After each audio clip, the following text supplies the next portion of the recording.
Welcome, dear listener, to a journey through ambition and fall, through brilliance twisted into darkness, through a story of what happens when the desire to reshape the world consumes everything else. Tonight, we'll explore the complete tale of Gellert Grindelwald, whose very name once made the wizarding world tremble, whose dreams of revolution ended in the silence of a prison cell. As you settle into your comfortable space, let these words carry you gently through a narrative of power sought and power lost, of love that could have redeemed but instead helped to damn. Close your eyes and let your breathing slow as we travel back through the mists of time, to an era before the Dark Lord you might know better, to when another brilliant wizard believed he could transform the world through force of will and magic. This is not merely a tale of a dark wizard's rise and fall, but a story of how the brightest minds can convince themselves that tyranny is salvation, how the greater good can become the greatest evil. So relax, let go of the day's worries, and allow this story to guide you into peaceful slumber. In the closing decades of the 19th century, when the wizarding world stood on the precipice of modernity yet clung to ancient traditions, a child was born who would shake the very foundations of magical society. Gellert Grindelwald entered the world in 1883, in a modest dwelling nestled in the mountains of what would later become Austria. Though borders meant little to wizarding families who could apparate across them at will, the Grindelwald family was respectable, if not particularly distinguished.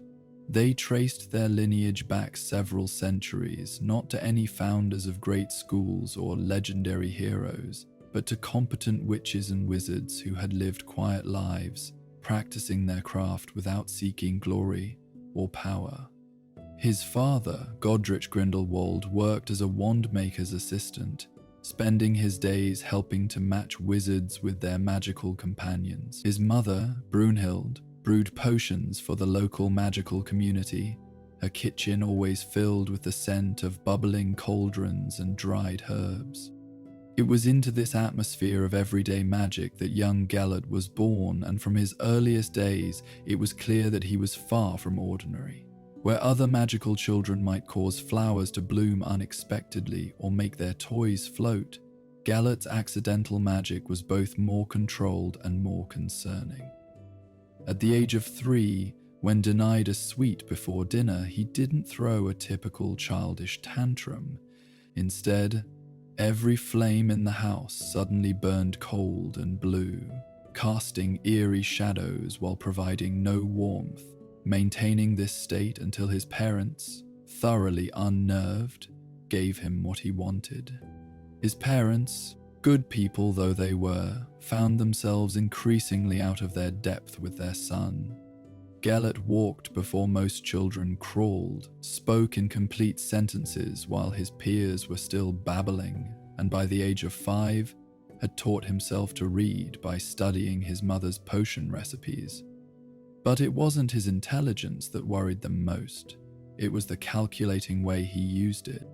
The neighborhood children learned quickly to be wary of young Gellert. He didn't bully in any traditional sense. He was far too sophisticated for such crude methods even as a child. Instead, he manipulated, orchestrated, controlled. If a child had something he wanted, Gellert would orchestrate elaborate scenarios where that child would end up offering it to him, believing it was their own idea. He collected followers rather than friends, admirers rather than companions.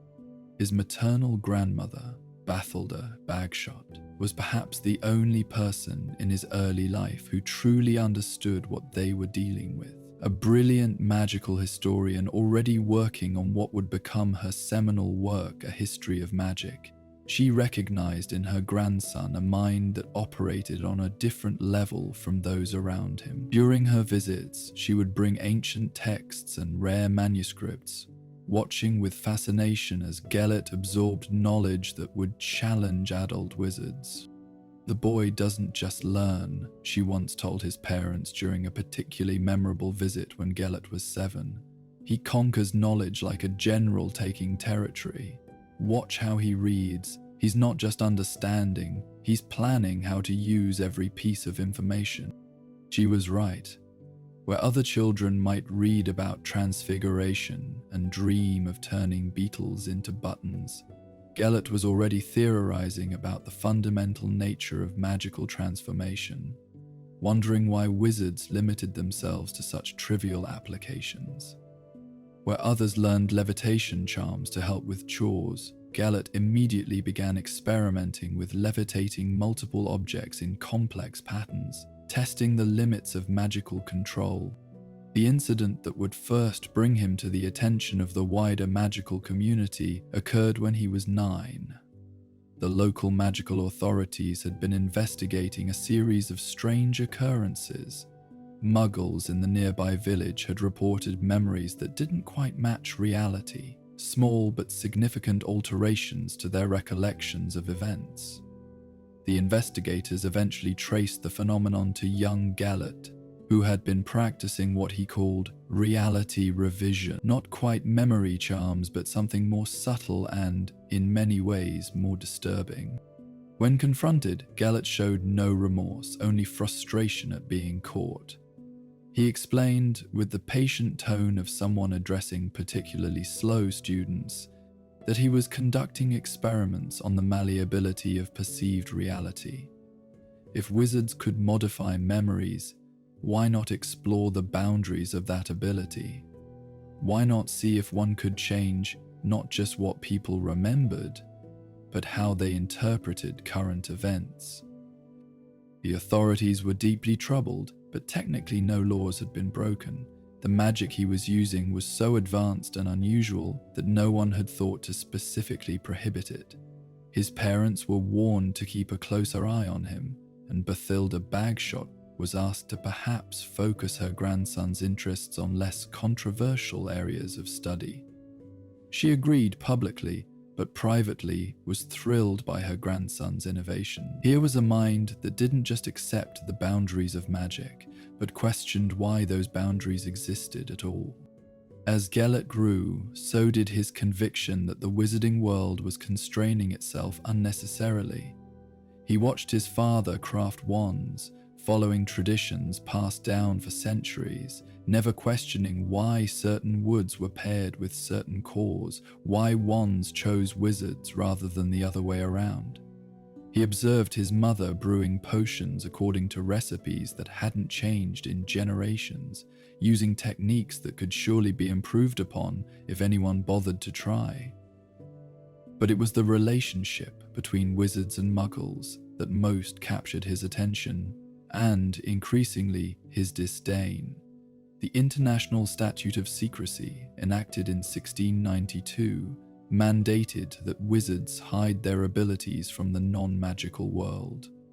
Young Gellert saw wizards performing their magic in shadows, constantly fearful of discovery, limiting themselves to avoid notice. He watched his parents cast cushioning charms on their floors, but walked carefully to avoid making noise that might alert Muggle neighbors.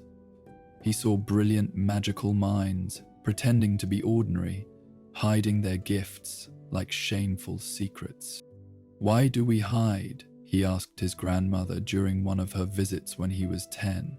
They were sitting in her study, surrounded by historical texts that documented centuries of wizard-muggle relations. "We have power they can only dream of. We could help them, guide them, lead them to a better world. Instead, we cower in shadows, pretending to be less than we are." Bathilda, who had lived through enough history to understand the complexities involved, tried to explain about witch hunts, about fear and misunderstanding, about the dangers of exposure, but Gellert listened with the expression of someone hearing excuses rather than reasons. In his mind, the witch hunts had happened because wizards had been disorganized, had lacked proper leadership, had failed to demonstrate their clear superiority in a way that commanded respect rather than fear. His magical education began formally at 11 when he entered Durmstrang Institute. The school, with its reputation for being more permissive regarding the dark arts than other magical institutions, seemed like it might be a place where Gellert's unconventional thinking would be appreciated. His parents, relieved to have their intense, brilliant, troubling son in the hands of professional educators, hoped that proper schooling would channel his abilities in productive directions. They could not have been more wrong. From his first day at Durmstrang, Gellert stood apart from his classmates. Where they struggled with basic wand movements, he was already performing spells with casual elegance. Where they fumbled through theoretical concepts, he was proposing improvements and alternatives that left even professors scrambling to keep up. He didn't make friends in any traditional sense. He acquired disciples, fellow students drawn to his brilliance like moths to a flame that burned too bright. The curriculum at Durmstrang, despite its darker reputation, still felt constraining to Gellert. Yes, they studied curses that Hogwarts wouldn't touch, delved into magical theory that other schools considered too dangerous for young minds.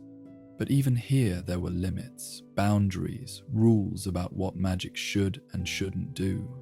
Gellert chafed against every restriction, questioned every prohibition, pushed against every boundary until it either bent or broke. His professors were split in their opinions of him.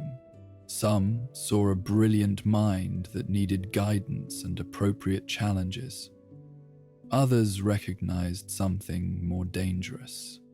A student who didn't just excel at dark magic, but seemed to have an intuitive understanding of it, as if he could see past the surface spells to the fundamental principles that made them work. More concerning still was his ability to improve upon established dark curses, to take magic that had been perfected over centuries and make it more efficient, more powerful, more terrible.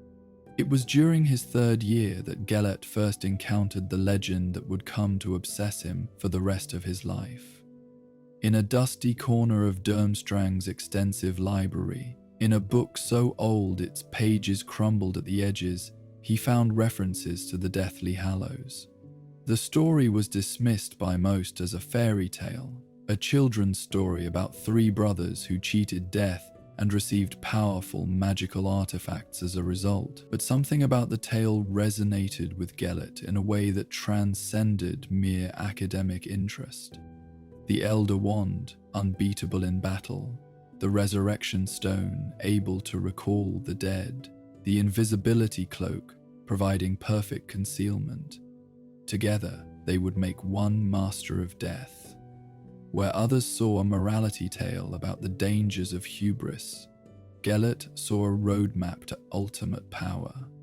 He began researching obsessively, tracking down every reference, every hint, every scholar who had written about the Hallows. His studies in this area had to be conducted in secret. Even at Durmstrang, the Hallows were considered a dangerous obsession. Too many wizards had wasted their lives and sanity chasing what most believed to be myth.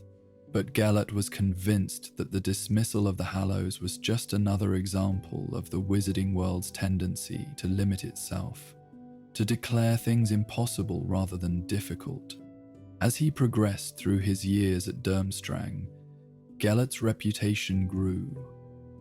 Younger students spoke of him in hushed tones, telling stories that grew in the telling.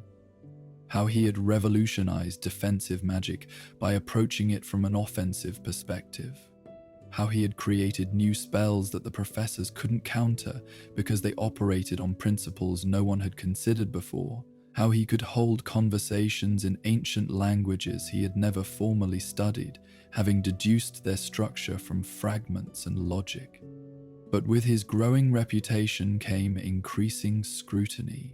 The Durmstrang administration, already nervous about their most brilliant students' interests and attitudes, began to watch him more closely. They noticed the books he borrowed, the questions he asked, the way other students seemed to defer to him, not just out of admiration, but something closer to fear. They observed how he could make people do what he wanted, not through crude, imperious-like control, but through a combination of charisma, logic, and subtle magical influence that was harder to define and impossible to prohibit.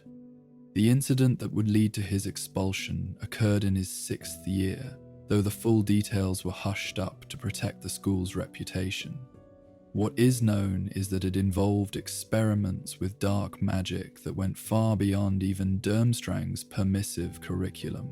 Some said he had been attempting to create new forms of magic entirely, combining different disciplines in ways that violated fundamental principles of magical theory. Others whispered that he had been experimenting on fellow students with their consent, pushing the boundaries of what magic could do to the human mind and body. The truth, as often happens with legends, was both more mundane and more disturbing than the rumors suggested. Gellert had indeed been conducting experiments, but not in the crude way his expulsion papers suggested. He had been working on what he called magical evolution, the idea that wizards were limiting themselves by accepting their current capabilities as fixed. Through a combination of ritual magic, psychological manipulation, and theoretical principles he had developed himself, he believed he could enhance a wizard's natural abilities, could push magical potential beyond its apparent limits. His test subjects were willing volunteers from among his followers, students who believed so completely in his vision that they gladly risked their minds and magic for the chance to be part of his grand experiment. The fact that several of them ended up in the hospital wing, their magic fluctuating wildly between unprecedented power and complete failure, was seen by Gellert not as a failure, but as proof that he was on the right track. He just needed to refine the process. The Durmstrang administration saw things differently. Here was a student who had moved from theoretical interest in dark magic to practical applications that endangered others. His brilliance was undeniable, but it was a brilliance unconstrained by wisdom or ethics. When confronted by the headmaster and senior professors, Gellert didn't deny his actions or show remorse. Instead, he delivered an impassioned speech about the stagnation of magical society, about the need for wizards to embrace their full potential, about how progress required risk and sacrifice. His expulsion was decided that very day. At 16, Gellert Grindelwald left Durmstrang not in shame but in defiance, convinced that the school had simply proven itself another institution too afraid of progress to embrace the future he envisioned. As he packed his belongings, his followers gathered around him, some weeping at his departure, others vowing to continue his work. "This is not an ending," he told them, his pale eyes blazing with conviction. "This is a beginning. Durmstrang has shown that even the most progressive institutions are shackled by fear. But fear cannot stop the future. It can only delay it." He returned home to parents who were by now thoroughly overwhelmed by their son. Godric and Brunhilde Grindelwald had watched their brilliant child grow into someone they recognized less with each passing year. The boy who had once merely been unnervingly precocious had become a young man whose ideas frightened them, whose casual discussion of remaking the entire structure of wizarding society left them speechless. They loved him still, he was their son, but they no longer understood him, and perhaps more troubling, they weren't sure he had ever truly understood or valued them. It was decided, after much discussion and largely at Bathilda Bagshot's suggestion, that Gellert would go to stay with her in Godric's Hollow. The quiet English village with its mixed magical and muggle population, its historical significance, and most importantly, its distance from the European magical authorities who were beginning to take too much interest in the expelled Durmstrang student, seemed like the perfect place for him to cool his heels and perhaps gain some perspective. Neither Bathilda nor his parents could have predicted that in sending Gellert to Godric's Hollow, they were setting in motion events that would define not just his life, but the fate of the wizarding world for generations to come. For in that quiet village lived another brilliant young wizard, one whose own family tragedy had left him questioning everything he believed about power, responsibility, and the price of ambition. As Gellert prepared for his journey to England, he stood at the window of his childhood home, looking out at the mountains that had bounded his world for so long. He was 16 years old, expelled from school, dismissed by those who should have recognized his vision. But in his eyes burned a certainty that would have terrified anyone who truly understood it. He knew, with the absolute conviction of the young and brilliant, that he was destined to reshape the world. The boy who had frozen flames to get his way had grown into a young man who would set the world ablaze to forge it anew, and somewhere in Godric's Hollow, Albus Dumbledore was about to meet his match, his equal, and perhaps his destiny. But that is a tale for the next part of our story, as you drift deeper into restful sleep, carried along by the rhythm of words and the weight of history yet to unfold. The summer of 1899 arrived in Godric's Hollow with unusual warmth, as if the weather itself anticipated the fire that was about to be kindled. The village, with its peculiar mixture of magical and muggle residents, dozed in the heat, its inhabitants going about their daily routines, unaware that their quiet community was about to become the stage for one of the most significant meetings in wizarding history. Bathilda Bagshot's cottage sat at the edge of the village, a charming structure that seemed to have grown organically from the earth rather than being built. Books occupied every available surface, magical theory texts stacked alongside historical treatises, prophecies bound in leather resting against collections of ancient runes. It was into this scholar's paradise that Gellert Grindelwald arrived, carrying a single trunk and ambitions that could have filled a library. Bathilda greeted her great-nephew with the mixture of pride and concern that had characterized their relationship since his childhood. At 16, Gellert had grown tall and striking, with golden hair that caught the light and eyes of such pale blue they seemed to look through people rather than at them. His expulsion from Durmstrang had, if anything, only sharpened his sense of purpose. Where others might have been chastened by such disgrace, Gellert wore it like a badge of honor, proof that he had transcended the petty limitations of institutional thinking. "My brilliant boy," Bathilda said, embracing him at the door. "Come, let me show you to your room. I've cleared out the attic study. I thought you'd appreciate the privacy and the view." Indeed, the attic room seemed designed for a young man of Gellert's temperament. Circular windows looked out over the village and the rolling countryside beyond. Shelves waited to be filled with books and experiments. A desk sat positioned to catch both morning and evening light. It was a space for thinking, for planning, for dreaming of futures that others couldn't imagine. But Gellert had barely settled in when he encountered the person who would change the trajectory of his life forever. It happened on his third day in Godric's Hollow. Gellert had ventured out to explore the village, to map its magical signatures and understand its dynamics. He was particularly interested in the graveyard where centuries of magical families lay buried alongside their muggle neighbors. The afternoon sun slanted through ancient yew trees as he wandered among the headstones, reading names and dates, piecing together the hidden history of British wizardry.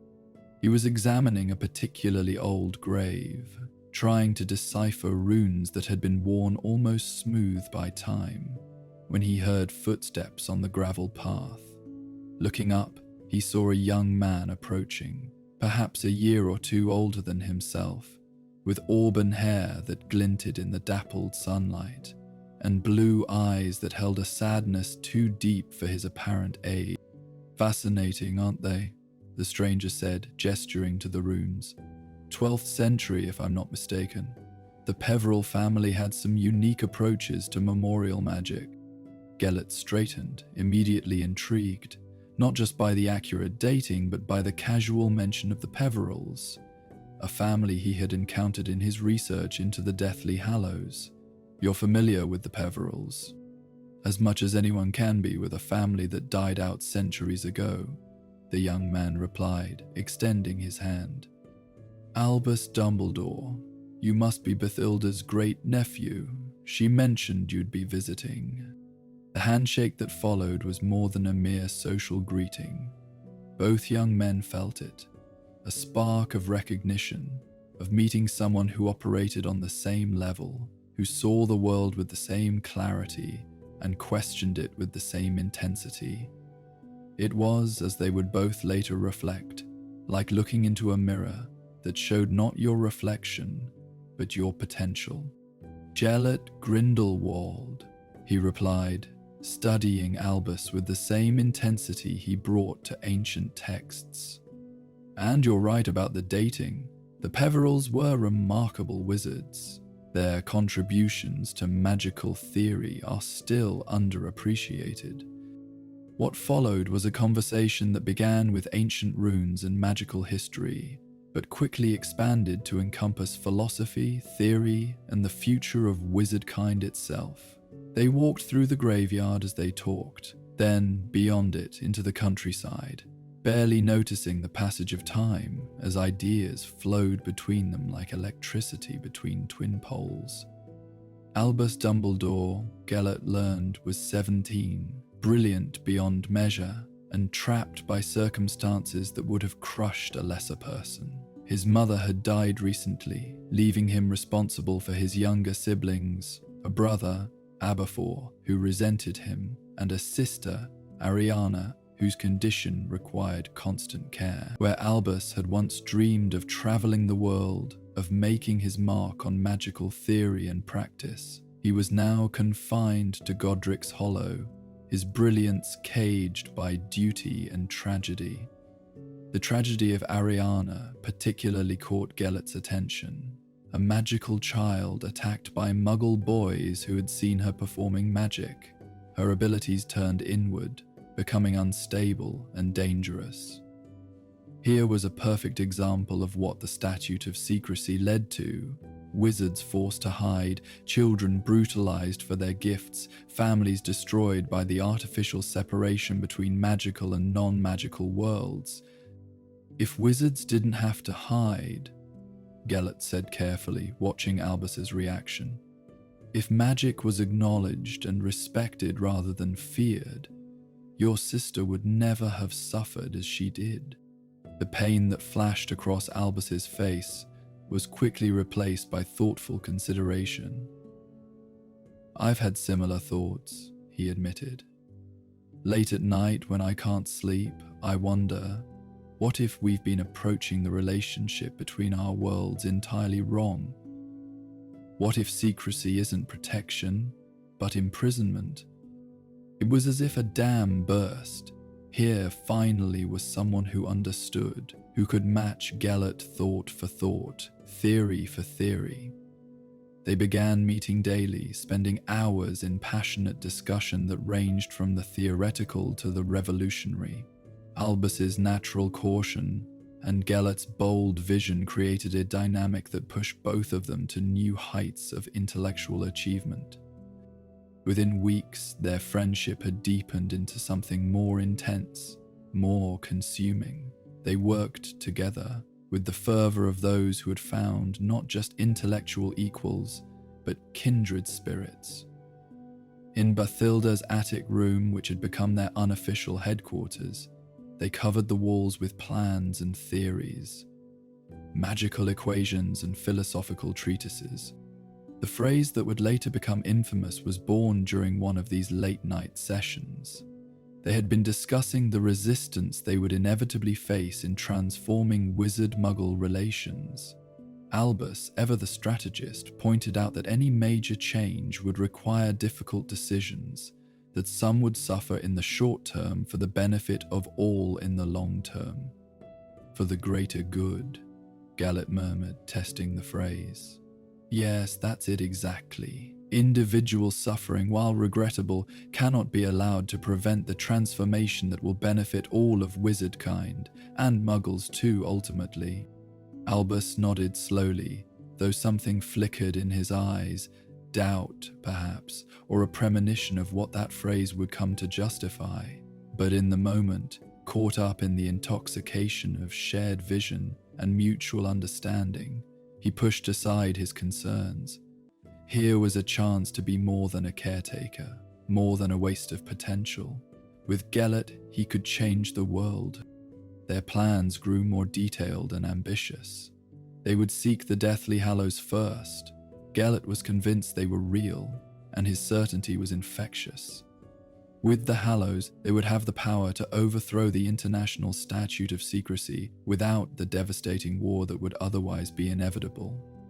They would establish a new order with wizards guiding humanity toward a better future, preventing wars, curing diseases, solving problems that muggles couldn't handle alone.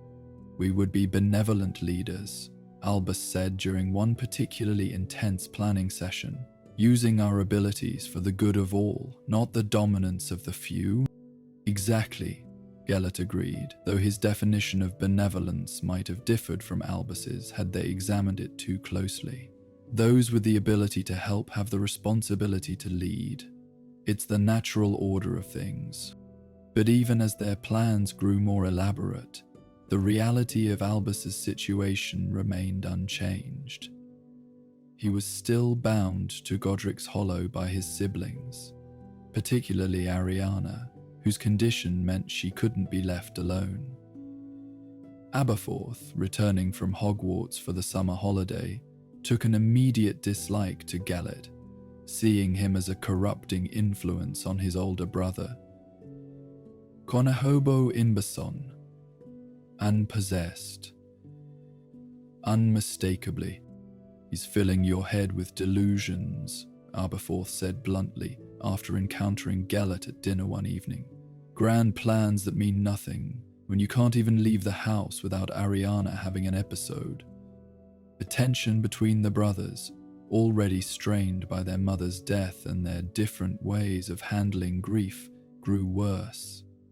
Aberforth saw Albus's planning with Gellert as an abandonment of his responsibilities, a selfish pursuit of glory at the expense of family. Albus saw Aberforth's attitude as narrow-minded, unable to grasp the importance of what they were trying to achieve. Gellert, for his part, viewed Albus's family obligations with increasing frustration. Here was the most brilliant wizard he had ever met, someone who could match and even exceed his own abilities, trapped by circumstances that seemed increasingly trivial compared to their world-changing ambitions. He began to resent Ariana and Aberforth as obstacles to their grand design, though he was careful not to express this too directly to Albus. As summer progressed, the dynamics grew more strained. Albus was torn between his love for Gellert, for it had become love, intense and consuming, and his duty to his family. Gellert grew impatient with the delays, with the constant need to work around Ariana's schedule and Aberforth's disapproval. The perfect partnership that had seemed so promising began to show cracks. The explosion, when it came, was perhaps inevitable. It began with an argument between Albus and Aberforth about their future. Aberforth had discovered some of their planning materials and was horrified by the scope of what his brother intended.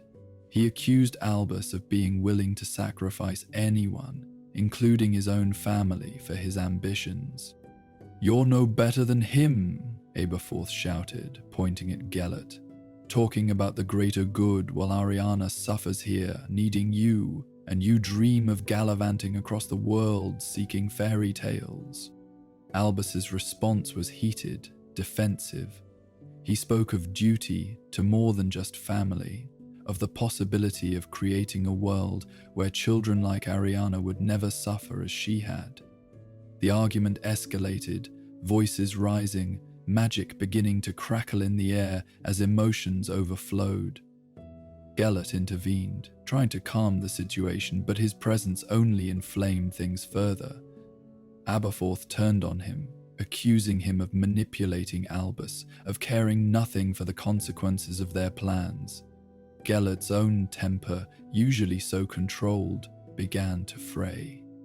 Here was this child, this narrow-minded fool, standing in the way of progress that could transform the world. "You understand nothing," Gellert said, his voice cold with contempt. "You would keep your brother chained here, wasting his brilliance on a lost cause, when he could be helping to reshape civilization itself." "Aliana is not a lost cause," Aberforth roared, and suddenly wands were drawn. What happened next would be debated and analysed for decades to come. Three brilliant wizards, emotions running high, began to duel in the small living room of the Dumbledore home. Spells flew with increasing violence, furniture splintered, windows shattered, and Ariana, drawn by the noise and the magical disturbance, entered the room at exactly the wrong moment. The curse that struck her, and to this day no one knows whose wand it came from, was not meant for her. In the chaos of the three-way duel, with spells ricocheting and magical energy filling the air, she was simply in the wrong place at the wrong time. But intent mattered little to death. Ariana Dumbledore crumpled to the floor, her unstable magic finally, terribly, permanently stilled. The silence that followed was deafening. Three young men stood frozen, staring at the small, still form on the floor. Aberforth broke first, falling to his knees beside his sister, gathering her into his arms with a sound that was part sob, part scream. Albus stood as if turned to stone, his face draining of all colour, his brilliant mind, for once, completely blank. And Gellert? Gellert felt the future he had so carefully planned crumbling around him. Not from grief. He had known Ariana only as an inconvenience, though he would never admit this aloud. But he understood immediately what this meant. Albus would never leave now, would never pursue their plans. The guilt would chain him more thoroughly than duty ever had. "I should go," Gellert said quietly, the words feeling inadequate to the moment. Albus turned to look at him, and in those blue eyes, Gellert saw something die. The love was still there, would perhaps always be there, but it was now mixed with horror, with guilt, with the terrible knowledge that their ambitions had led to this moment. "Yes," Albus said, his voice barely above a whisper. "You should go." Gellert left that night, packing his few belongings while the Dumbledore house echoed with grief. He said goodbye to Bathilda, who looked at him with eyes that seemed to see too much, that understood more than he had told her. She embraced him, this brilliant, terrible great-nephew of hers, and whispered, "Be careful, my boy. The path you're on leads to dark places." As he walked away from Godric's Hollow, Gellert Grindelwald carried with him more than just his possessions. He carried the memory of the most perfect months of his life, when he had found someone who understood him completely, who could match his vision and exceed his brilliance. He carried the knowledge of what they might have achieved together, the world they might have built. But he also carried the lesson of that final night. Love was weakness, family was chains, attachment led to tragedy. If he was to achieve his goals, he would have to do so alone, unencumbered by the emotions that had ultimately destroyed the most promising partnership of his life. Behind him, Albus Dumbledore sat vigil over his sister's body. his tears falling on hands that might have cast the fatal curse. The guilt would never leave him, would shape every decision he made for the rest of his long life. The brilliant revolutionary was gone, replaced by a man who would spend decades trying to atone for one night's tragedy. The summer of 1899 ended with two brilliant young wizards, broken in different ways. One turned inward, building walls of duty and responsibility around himself, channeling his brilliance into teaching and protecting rather than transforming. The other turned outward, his vision unchanged but his methods hardening, his heart closing to anything that might compromise his ambition. In later years, when Gellert Grindelwald had become a name spoken in whispers, when his mark was burned into the consciousness of the wizarding world, some would wonder what might have been different if that summer had ended differently. If Ariana had lived, if the partnership had endured, would the world have seen benevolent revolution rather than tyrannical uprising? Or were the seeds of darkness always there, waiting for the right conditions to grow? But on that summer night in 1899, there were no such grand questions. There was only grief and guilt, and the end of something that had burned too bright to last. Two young men who had dreamed of remaking the world were left with the wreckage of their ambitions, each facing a future suddenly emptier than they had imagined possible. The fateful summer was over, and with it the last moment when Gellert Grindelwald might have chosen a different path.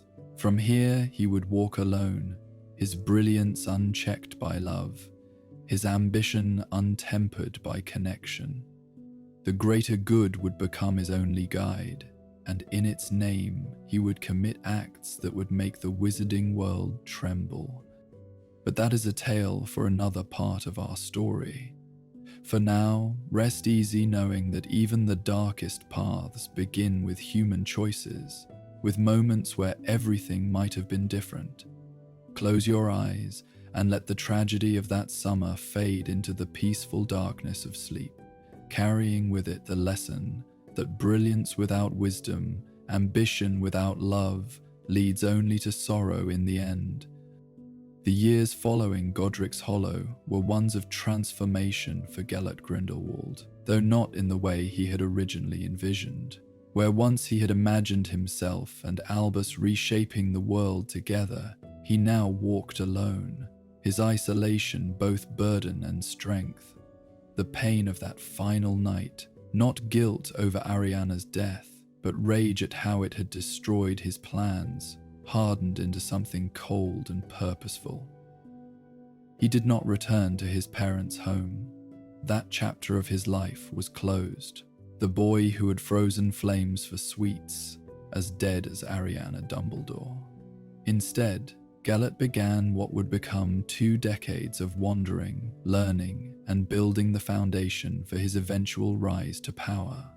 He moved through Europe like a ghost with purpose, never staying long in one place, always seeking the next piece of knowledge, the next useful connection, the next step toward his ultimate goal. His first stop was Paris, where the magical community thrived in the shadows of the Belle Epoque. Here, in salons that glittered with more than just champagne, Gellert found wizards who shared his disdain for the statute of secrecy. Though few had his vision for what should replace it, he attended gatherings in hidden chambers beneath the city, where radical thinkers debated the future of wizardkind, while above them, muggles danced toward a new century, unaware of the powers that moved among them. It was in Paris that Gellert first began to develop his personal philosophy beyond the raw ambition of his youth. He spent long hours in the magical quarter's ancient library, studying not just spells and potions, but history, politics, and the rise and fall of civilizations. He read Muggle philosophers alongside wizarding theorists, finding in Nietzsche's concept of the Übermensch a framework that resonated with his own beliefs about wizard superiority. But theory alone would not reshape the world. Gellert needed power, personal, magical, and political. He began with the first, pushing his magical abilities beyond what even Durmstrang had imagined possible. In abandoned chateaus and forgotten catacombs, he experimented with magic that would have horrified his former professors.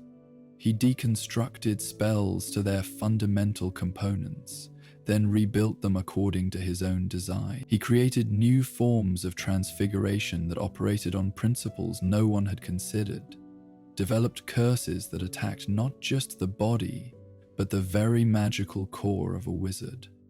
Yet his greatest innovations were in what he called architectural magic, the ability to reshape reality on a large scale. Where most wizards could transfigure objects or cast illusions, Gellert learned to alter the fundamental structure of spaces, to create pockets of reality that operated by different rules.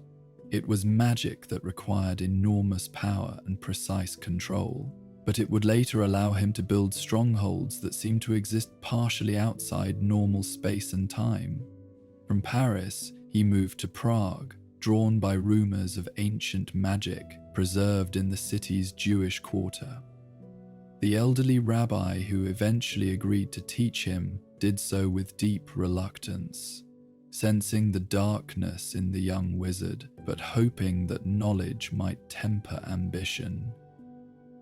Under his tutelage, Gellert learned about golems and protective magic, about the power of words and symbols to shape reality. He absorbed these lessons with his characteristic intensity, seeing in them not tools of protection, but weapons waiting to be forged.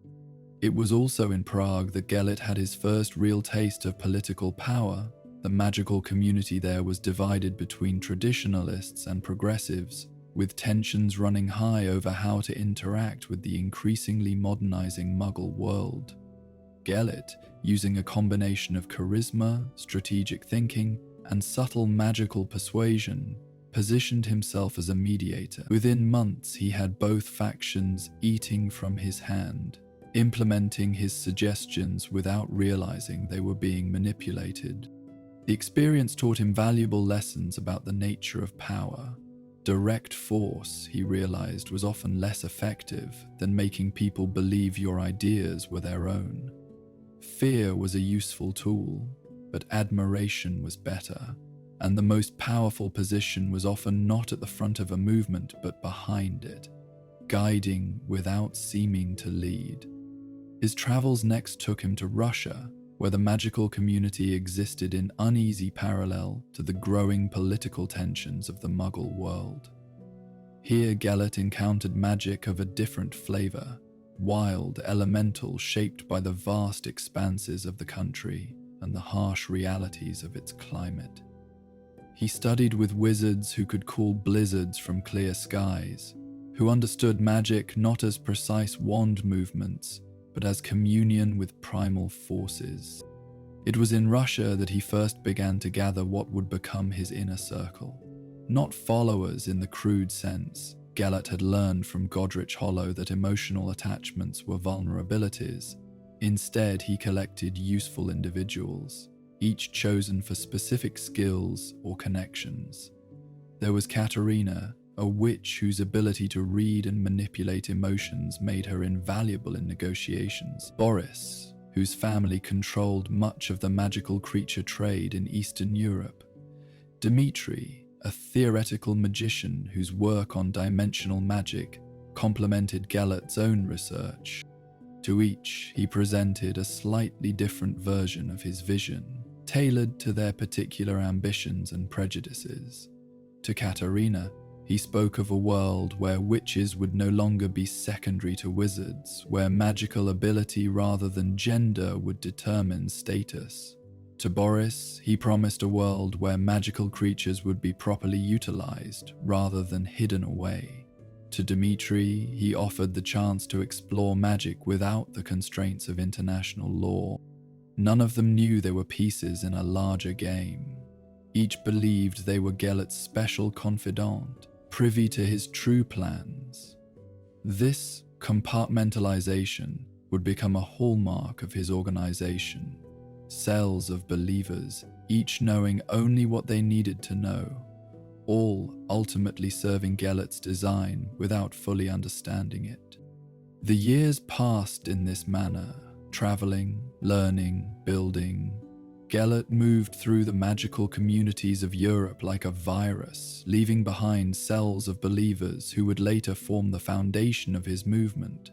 He was careful never to reveal too much of himself to maintain the mystique that would serve him well. Stories began to circulate about the brilliant young wizard who appeared and disappeared like smoke, who could perform magic that defied classification, who spoke of transforming the world with such conviction that even skeptics found themselves believing. But through all his travels, one obsession remained constant: the Deathly Hallows. Every ancient text he discovered, every legendary site he visited, every scholar he consulted, he searched for clues about the three objects that would make him master of death.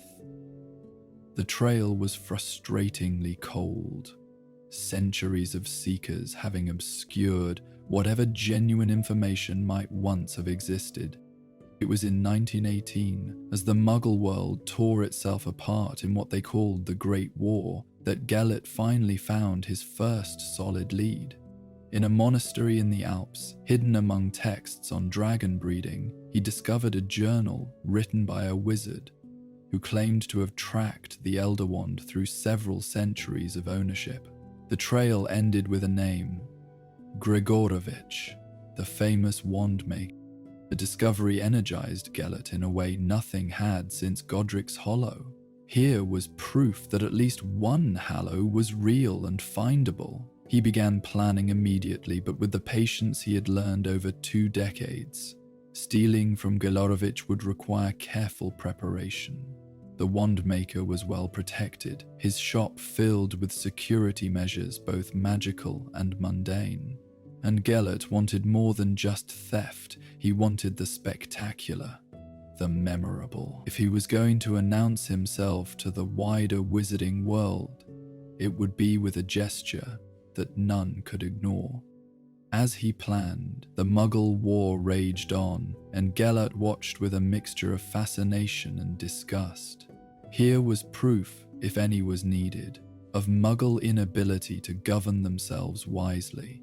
Millions died for reasons that seemed petty compared to the grand vision he offered. He began to incorporate the war into his rhetoric, pointing out to his followers how wizard guidance could have prevented such catastrophe. The greater good demanded that those with power use it to prevent such senseless destruction. By 1920, Gellert was ready.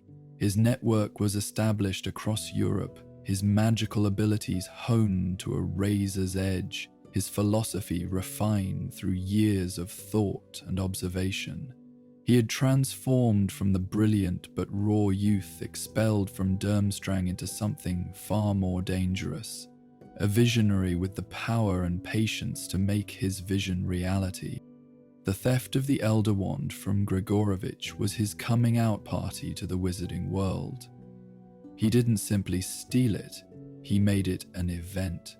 Witnesses reported seeing a young man of almost ethereal beauty standing in Grigorovich's workshop, the legendary wand in his hand, laughing as the wand maker tried spell after spell that simply refused to work. Before departing, Gellert had turned to the cowering Grigorovich and said, quite calmly, "A new age begins tonight. Be grateful you were here to witness its birth." He left behind more than just a robbed wand maker, he left his mark. Not the skull and snake that another dark wizard would later adopt, but a symbol far more elegant and disturbing. The sign of the Deathly Hallows, rendered in golden fire that took days to fade. It was a declaration of intent that those who understood the symbol would recognize. He wasn't just another dark wizard seeking power. He was seeking to master death itself, to transcend the limitations that bound ordinary wizards. The wizarding world's reaction was mixed. Some dismissed him as another radical who would flame out quickly. Others, particularly those who had encountered him during his years of wandering, recognized that something different was emerging. The old order, already shaken by the Muggle War and the social changes it had brought, suddenly seemed less stable. And in Britain, in a teaching position at Hogwarts, Albus Dumbledore read the reports with a sinking heart. He recognized the symbolism, understood the ambition behind it. The boy he had loved had become the man he had feared, and Albus knew with terrible certainty that their paths would cross again.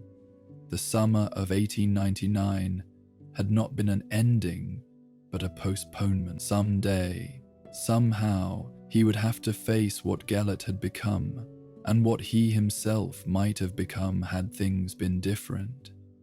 But if they never hurt you, a cat is simply a dumb animal who does not fight. But that confrontation was still years away, for now, Gellert Grindelwald stood at the threshold of his true rise to power, the Elder Wand in his hand and a vision of transformation burning in his pale eyes. The years of preparation were over. The revolution was about to begin. As he stood in his newly claimed stronghold in the mountains of Eastern Europe, looking out over a world that didn't yet know how radically it was about to change, Gellert allowed himself a moment of satisfaction. Not triumph, that would come later, but the deep satisfaction of potential about to be realized. He had walked alone for over 20 years, had built his power piece by piece, had never wavered from the vision born in that summer of 1899. For the greater good, he whispered to the night, and somewhere in Scotland, Albus Dumbledore woke from uneasy dreams, knowing without knowing how that the words that had once bound them together would now tear the world apart. The rise was complete. Now came the test of power gained, of vision implemented, of dreams made terrifyingly real. The wizarding world was about to learn what happened when brilliance was wedded to ambition without the tempering influence of love or mercy. And Gellert Grindelwald, master of the Elder Wand, was ready to teach them. The transformation of Gellert Grindelwald from revolutionary idealist to terrorizing conqueror did not happen overnight. Like a serpent shedding its skin, he emerged from the 1920s changed, hardened. His vision crystallized into something both more practical and more terrible than the dreams he had shared with Albus in that long-ago summer. The Elder Wand had given him unmatched power, but power without purpose is merely destruction. Gellert had purpose in abundance. His base of operations was Nurmengard, a fortress of his own design that stood as a testament to his magical innovation. Built into a mountainside in Austria, it was less a castle than a statement of intent. The architecture defied conventional understanding. Corridors that looped back on themselves yet somehow led forward. Chambers that were larger inside than the space they occupied should allow. Dungeons that existed in a state of perpetual twilight regardless of the time of day. Above the entrance, carved in stone with letters that seemed to shift and writhe when viewed directly, was his motto, "For the greater good." From this stronghold, Gellert began his campaign in earnest. But unlike the crude conquests of dark wizards past, his was a war of ideas as much as spells. He understood that lasting change required more than fear. It required belief. And so he became not just a conqueror but a prophet, preaching a gospel of wizard supremacy wrapped in the language of progress and protection. His message was seductive in its apparent reasonableness. "Look," he said to audiences of disaffected wizards across Europe, "at what the Muggles have done to themselves." The Great War's devastation was still fresh, its scars visible across the continent. Millions dead, entire generations wiped out. For what? Lines on a map, nationalist pride, the whims of kings and politicians who sent others to die for their ambition. Now they were building weapons even more terrible, developing technologies that could end civilization itself. "We have hidden in shadows while they stumble toward apocalypse," he would say, his voice carrying the compelling power of absolute conviction. "We who could prevent their wars, cure their diseases, guide them toward a better future. How many must die for our cowardice? How many magical children must hide their gifts, live in fear because we lack the courage to take our rightful place?" The rallies he held were masterpieces of manipulation.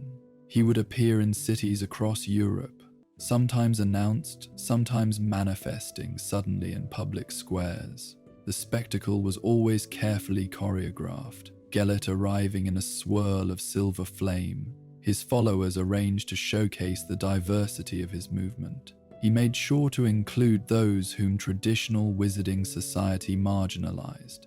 Werewolves who had been driven to the edges of civilization, squibs who felt caught between two worlds, witches from cultures where their magic was suppressed. To each group, he offered what they most desired. To the purebloods, he promised a return to their rightful status. To the oppressed, he offered equality under his new order. To the ambitious, he offered power.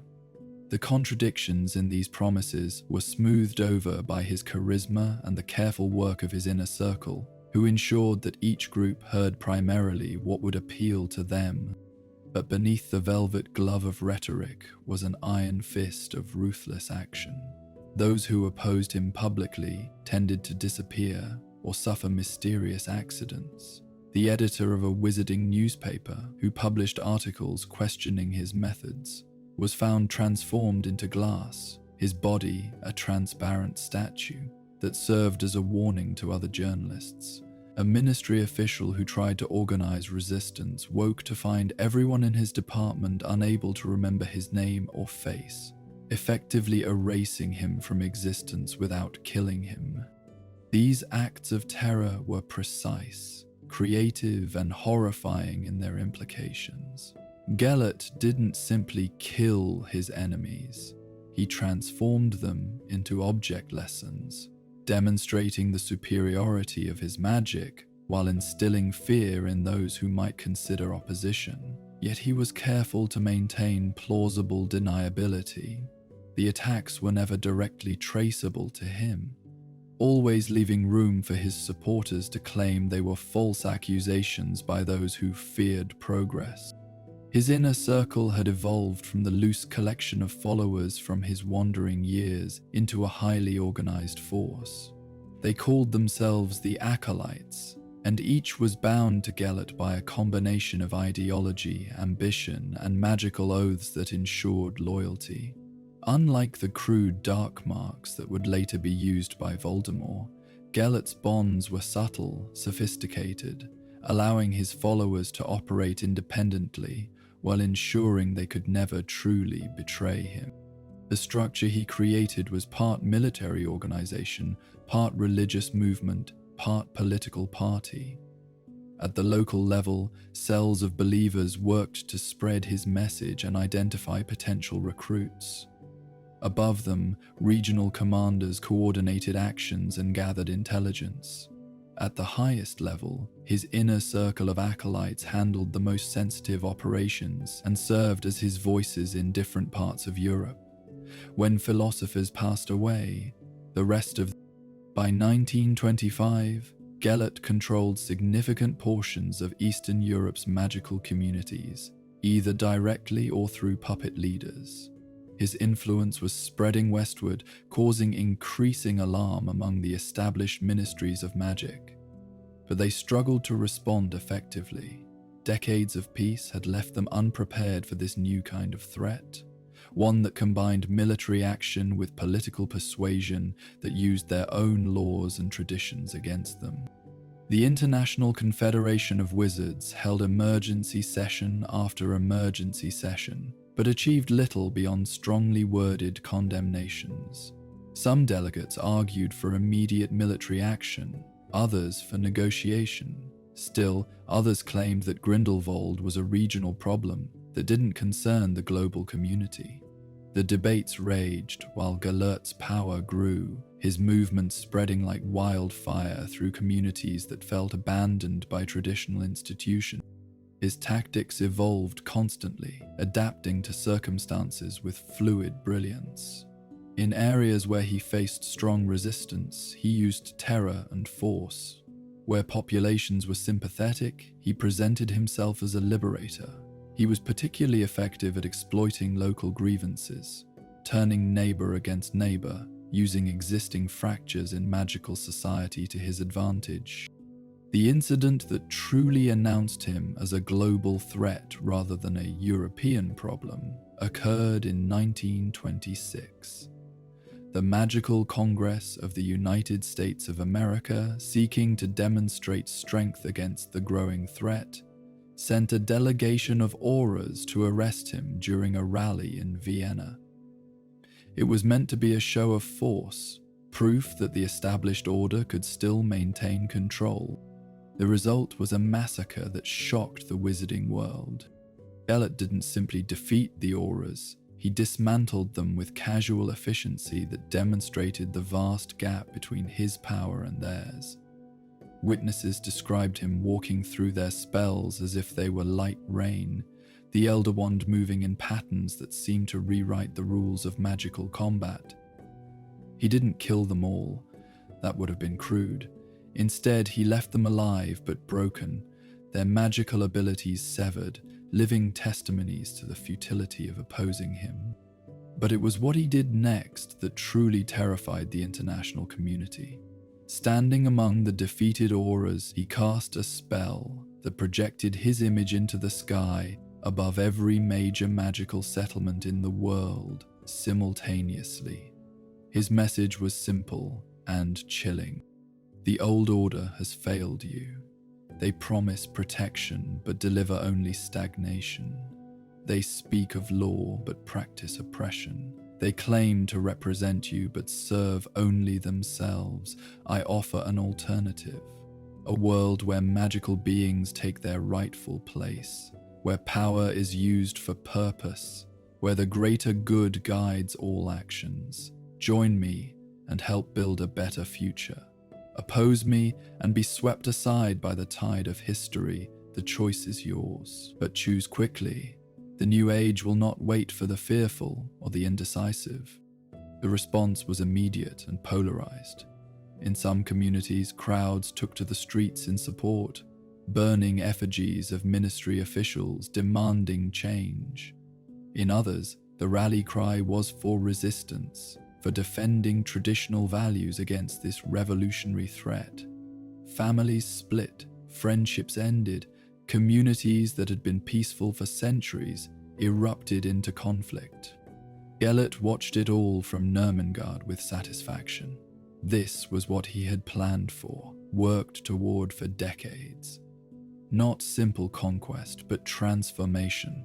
Not just taking power, but changing the entire structure of magical society.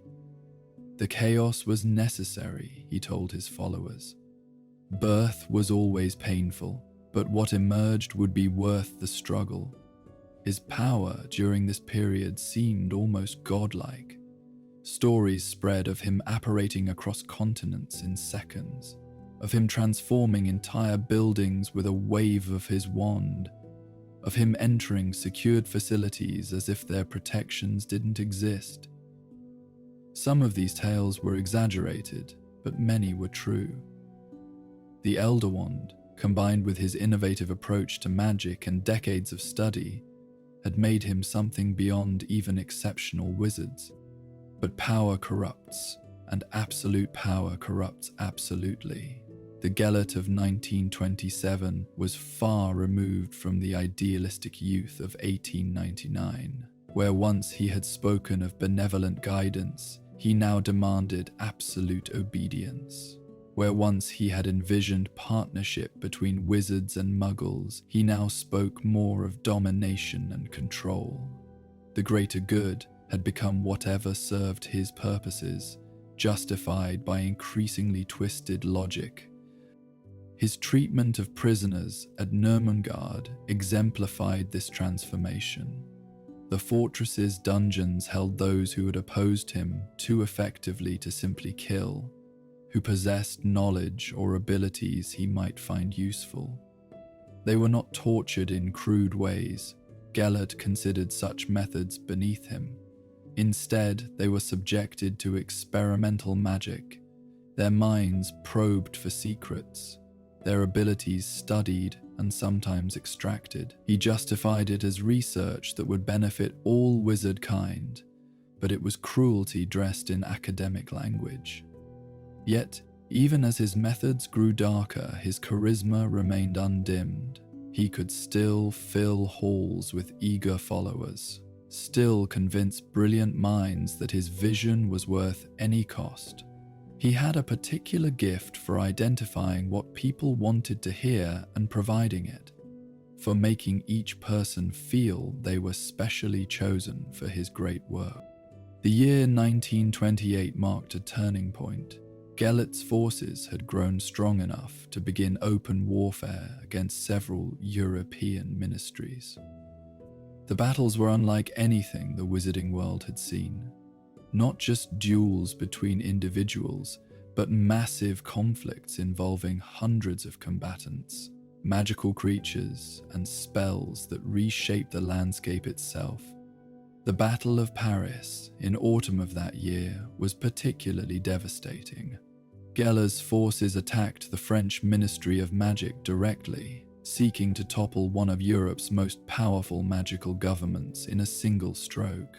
The fighting raged for 3 days, spilling from the ministry building into the magical quarter and threatening to expose the entire wizarding world to Muggle attention. Gellert himself led the assault, the Elder Wand making him virtually unstoppable in direct combat. He dueled 6 of France's most powerful auras simultaneously, his magic creating shields that turned their spells back upon them, transforming the very air into weapons. When the French finally surrendered, a third of their ministry lay in ruins, and Gellert stood victorious among the rubble, proclaiming it the first victory in the war for wizarding liberation. But victory came with unexpected complications. Ruling was different from conquering, and Gellert discovered that maintaining control required different skills than seizing it. The populations he had liberated didn't always appreciate their new freedom, especially when it came with strict rules about blood purity and mandatory service to the cause. Resistance movements began forming, small at first but growing, forcing him to dedicate resources to maintaining order that he would rather have used for expansion. His vision of the future also began to show cracks. The promise of wizard-muggle cooperation had largely disappeared from his rhetoric, replaced by talk of muggles serving their magical betters. The greater good had become synonymous with his personal vision, brooking no dissent or alternative interpretations. Those who had joined him believing in revolutionary ideals found themselves serving an increasingly autocratic regime. By 1930, Gellert Grindelwald controlled, directly or indirectly, most of Eastern Europe's magical communities and had significant influence in Central and Western Europe. His armies were well trained and equipped, his propaganda machine sophisticated, his personal power unmatched. He seemed unstoppable, a force of nature rather than a mere wizard. Yet in quiet moments, alone in his tower at Nurmengard, Gellert sometimes found himself thinking of that summer in 1899. Not with regret, he had trained himself to be beyond such weak emotions, but with a kind of intellectual curiosity about how different things might have been. Would Albus have approved of what he had become? Would their partnership have created something better? Or would it simply have delayed the inevitable? These thoughts he shared with no one, showing the world only the face of the conqueror, the prophet, the architect of a new age. His followers saw him as more than human, his enemies as a monster But the truth was both simpler and more complex. He was a man who had chosen power over connection, vision over compassion, the greater good over individual worth. Each choice had led logically to the next, until the idealistic young man who had dreamed of transforming the world had himself been transformed into something that would have horrified his younger self. The height of Gellert Grindelwald's power was impressive in its scope and terrifying in its implications. He had proven that a single wizard, brilliant and ruthless enough, could challenge the entire established order of the magical world. He had shown that institutions centuries old could crumble before the force of will and vision. He had demonstrated that fear and hope, properly wielded, were more powerful than any spell. But at the peak of every rise is the beginning of a fall. Even as Gellert stood triumphant, forces were gathering against him. Resistance movements were learning to coordinate, international opinion was slowly solidifying against him, and most importantly, the one wizard he had always known would be his greatest challenge was finally being forced to act. For in Britain, Albus Dumbledore could no longer ignore what his former friend had become. The boy he had loved was now a tyrant whose actions mocked everything they had once claimed to believe. The time for hiding behind grief and guilt was ending. The world demanded a champion to stand against Gellert Grindelwald, and there was only one wizard capable of matching him. But that confrontation waited in the future. For now, in 1930, Gellert stood at the pinnacle of his power, master of armies, wielder of the Elder Wand, prophet of a new age that looked increasingly like a dark age. The greater good had become a banner under which countless lesser evils marched, and the wizarding world held its breath, waiting to see how far the darkness would spread before the light finally pushed back. Rest now, dear listener, as the storm clouds gather but have not yet broken. Let your dreams carry you through safer paths than those Gellert Grindelwald chose to walk. The height of power is a cold and lonely place, and those who climb there often find that the view, however vast, cannot compensate for all they sacrificed in the ascent. As the year 1945 dawned, the wizarding world found itself at a crossroads that paralleled the Muggle conflict raging around it. While non-magical humanity fought its second great war of the century, magical communities faced their own moment of reckoning. Gellert Grindelwald's empire had reached its zenith, stretching across most of Europe. His ideology of wizard supremacy enforced by armies of devoted followers, and the might of the Elder Wand. Yet empires built on fear and force contain the seeds of their own destruction, and the calls for someone to stand against him had become impossible to ignore. In Britain, Albus Dumbledore had spent years refusing those calls. Now, in his 60s, he had built a life of quiet accomplishment as Hogwarts Transfiguration Professor, dedicating himself to teaching and research, to the small goods of nurturing young minds rather than the grand designs of his youth.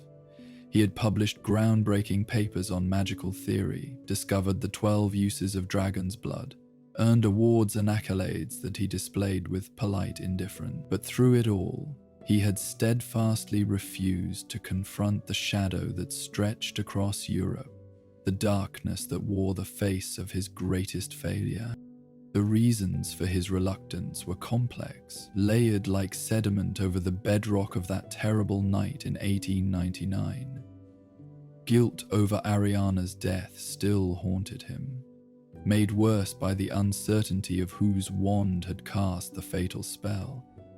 Fear, too, played its part, not of death or defeat, but of facing Gellert and discovering that some part of him still responded to that brilliant, terrible charisma.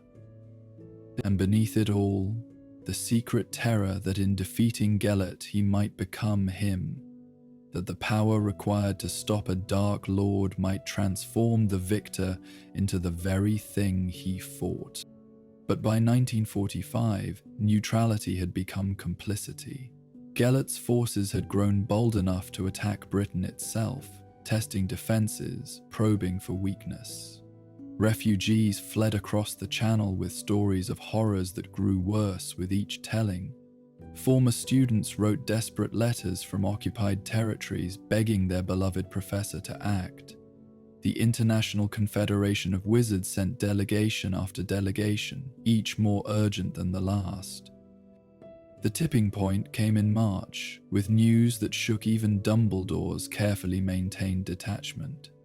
Gellert had discovered the location of an ancient magical artifact, not one of the Hallows, but something potentially worse. The Orb of Aramanth, a device created by Arab wizards in the 8th century, capable of stripping magical ability from entire bloodlines. He intended to use it to purify the magical population, removing magic from those he deemed unworthy, Muggleborns certainly, but also any who opposed him, creating a world where magical power existed only by his permission. The moral calculus that had allowed Dumbledore to remain aloof finally broke. This wasn't about territory or even ideology anymore. This was about the fundamental nature of magic itself, the diversity and wonder that made the wizarding world what it was. That Gellert, who had once spoken so passionately about the beauty of magical ability, could contemplate such desecration revealed how far he had fallen from whatever noble intentions he might once have possessed. On a grey Tuesday morning, Dumbledore stood before the assembled staff of Hogwarts and announced his decision. He would go to face Grindelwald. The relief on their faces was mixed with fear. Relief that someone was finally acting, fear that they might lose the one wizard everyone believed capable of ending the threat. Armando Dippet, the headmaster, offered to mobilize support, to gather allies, but Dumbledore refused. "This is not a war to be won by armies," he said quietly. "It is a confrontation that should have happened long ago, between two people who once dreamed of changing the world together. I go not as a general, but as a man, settling an old debt."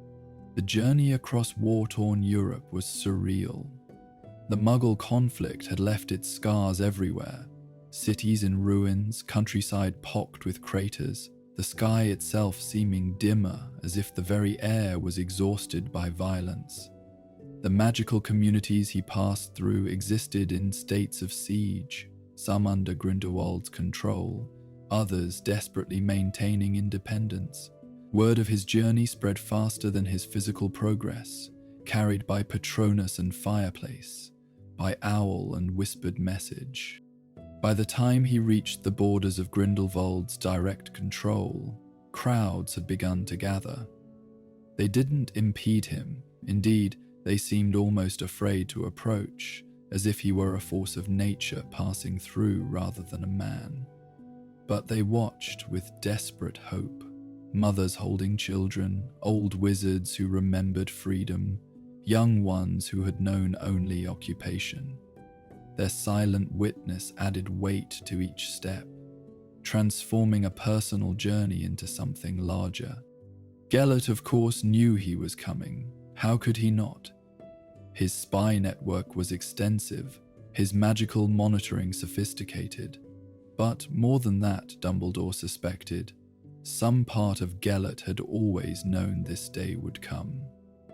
They were bound by more than history, by understanding, by recognition, by the terrible intimacy of having once seen into each other's souls and found perfection there. The message arrived as Dumbledore approached the Austrian border, an invitation elegantly scripted in handwriting that had barely changed in 46 years. Gellert would meet him not at Nurmengard, surrounded by armies and fortifications, but at a small castle in the Alps, abandoned and neutral. He would come alone, bringing only the Elder Wand.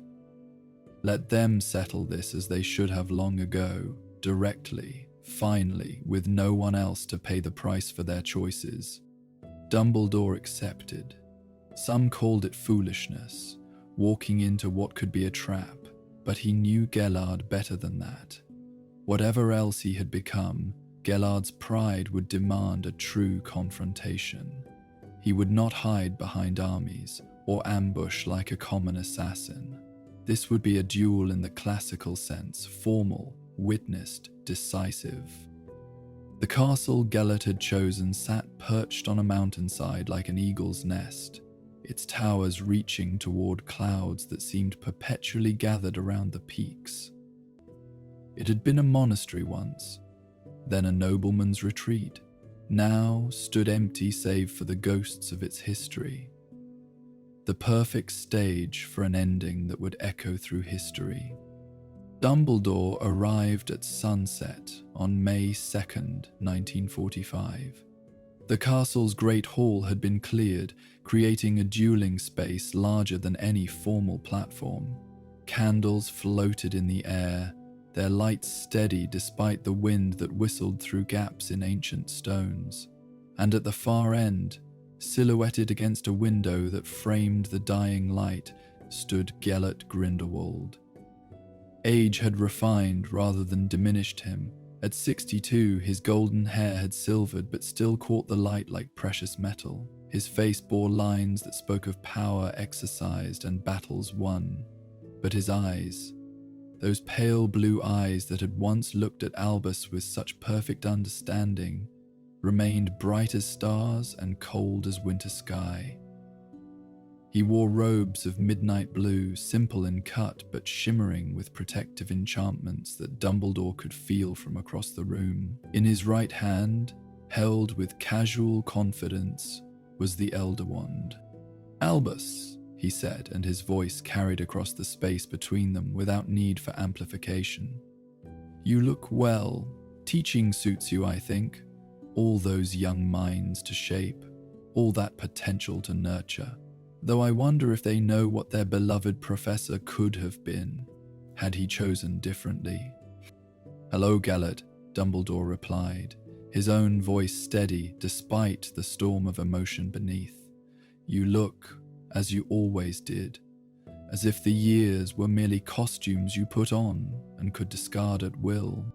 Gellert laughed, a sound that managed to be both genuinely amused and utterly chilling. "Ever the romantic, Albus. But then, you always did see what you wanted to see. Shall we dispense with pleasantries? We both know why you're here.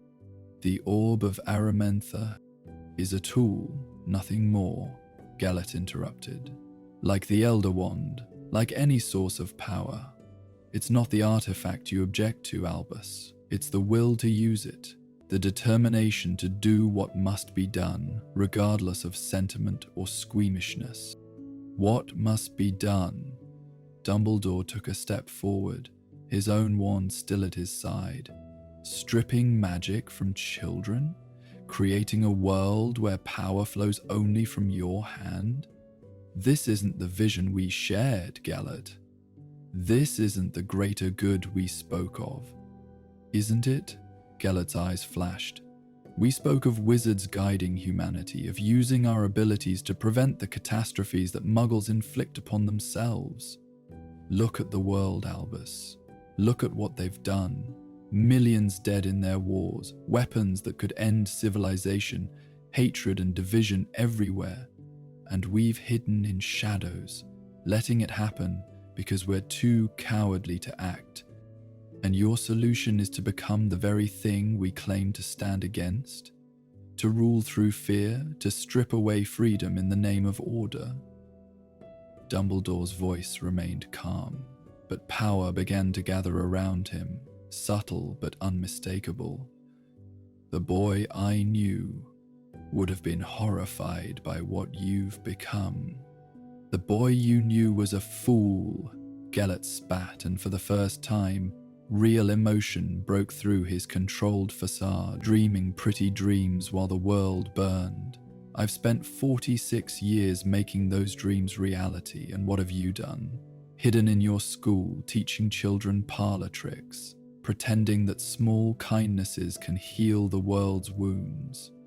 You could have stood beside me, Albus. We could have reshaped everything together. Instead, you chose guilt and grief and the safety of inaction. I chose to learn from our mistakes, Dumbledore said softly. I chose to understand that brilliance without wisdom is destruction, that power without love is tyranny. You speak of the greater good, but all I see is Gellert Grindelwald's good, imposed on a world that never asked for your salvation. The temperature in the hall dropped perceptibly. Frost began forming on the ancient stones, and the candle flames flickered between natural gold and an eerie blue. The very air seemed to thicken with anticipation, as if reality itself held its breath. Enough words, Gellert said, raising the Elder Wand. We were never meant to convince each other with speeches. Let magic decide, as it always should have. What followed was unlike any duel in recorded history. Most witnesses to magical combat describe it in terms of lights and sounds, of spells meeting and deflecting, of shields and strikes. But the duel between Dumbledore and Grindelwald transcended such simple descriptions. They fought not just with spells, but with the fundamental forces of magic itself, bending reality to their will in ways that made the castle groan and the mountain tremble. Gellert struck first, as Dumbledore had known he would, but instead of a simple curse, he unleashed something far more complex. A wave of transformation that sought to turn the very air around Dumbledore into solid stone. Dumbledore countered not by blocking, but by accepting the transformation and pushing it further, turning the stone to water, the water to mist, the mist to light, that coalesced into 1,000 butterfly wings that scattered Gellert's next attack. They moved as they fought, not walking but flowing across the space, sometimes on the ground, sometimes in the air, sometimes seeming to exist in multiple places at once. Gellert's attacks were devastating in their power and creativity. He summoned flames that burned backward through time, created gravitational anomalies that threatened to tear the castle apart, wielded the Elder Wand with a mastery that justified its legendary status. But Dumbledore matched him spell for spell, not through the raw power of an unbeatable wand, but through understanding, innovation, and a deep connection to magic that came from years of study and teaching. Where Gellert commanded, Dumbledore persuaded. Where Gellert destroyed, Dumbledore transformed. It was a battle not just of magical might, but of philosophical approaches to power itself. Hours passed, though to the combatants it might have been minutes or days. The castle around them bore the scars of their conflict.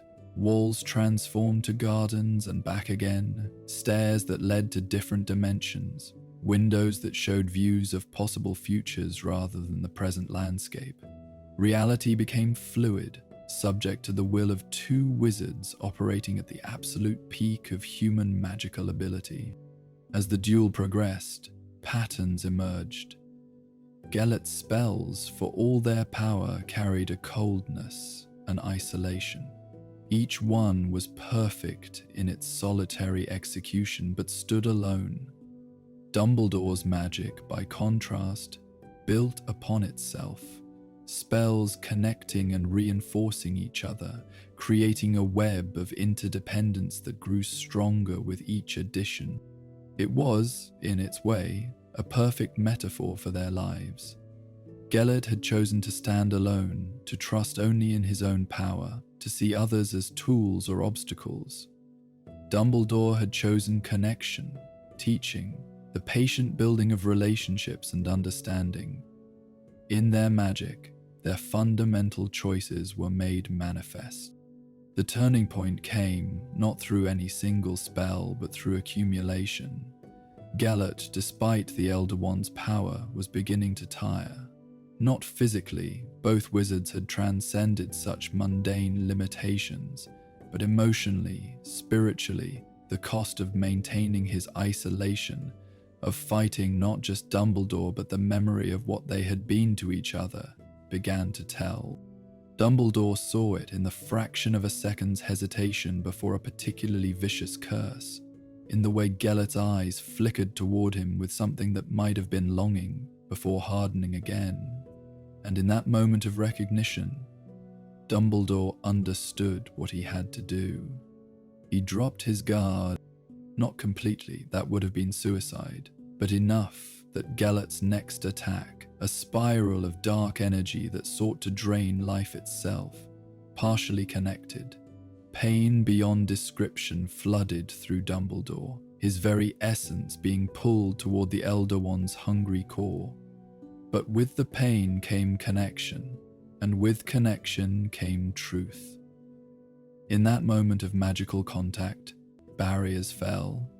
Gellert saw into Dumbledore's mind and heart, saw the decades of grief and guilt, the loneliness of power refused, the small victories of students guided and knowledge shared.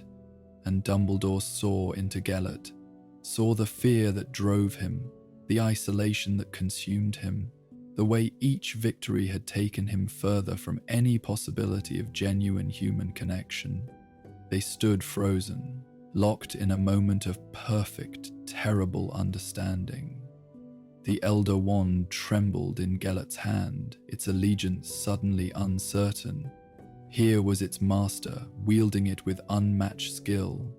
But here too was an opponent who had allowed himself to be struck, who had chosen connection over victory, who embodied a different kind of mastery entirely. "End it," Gellert whispered, and for the first time in decades, he sounded young, lost, the brilliant boy who had dreamed of remaking the world. "Please, Albus, end it." Dumbledore's response was not an attack but an embrace, not physical but magical, his power wrapping around Gellert's not to constrain but to support, to show him what they could have been, should have been if pride and fear and tragedy hadn't driven them apart.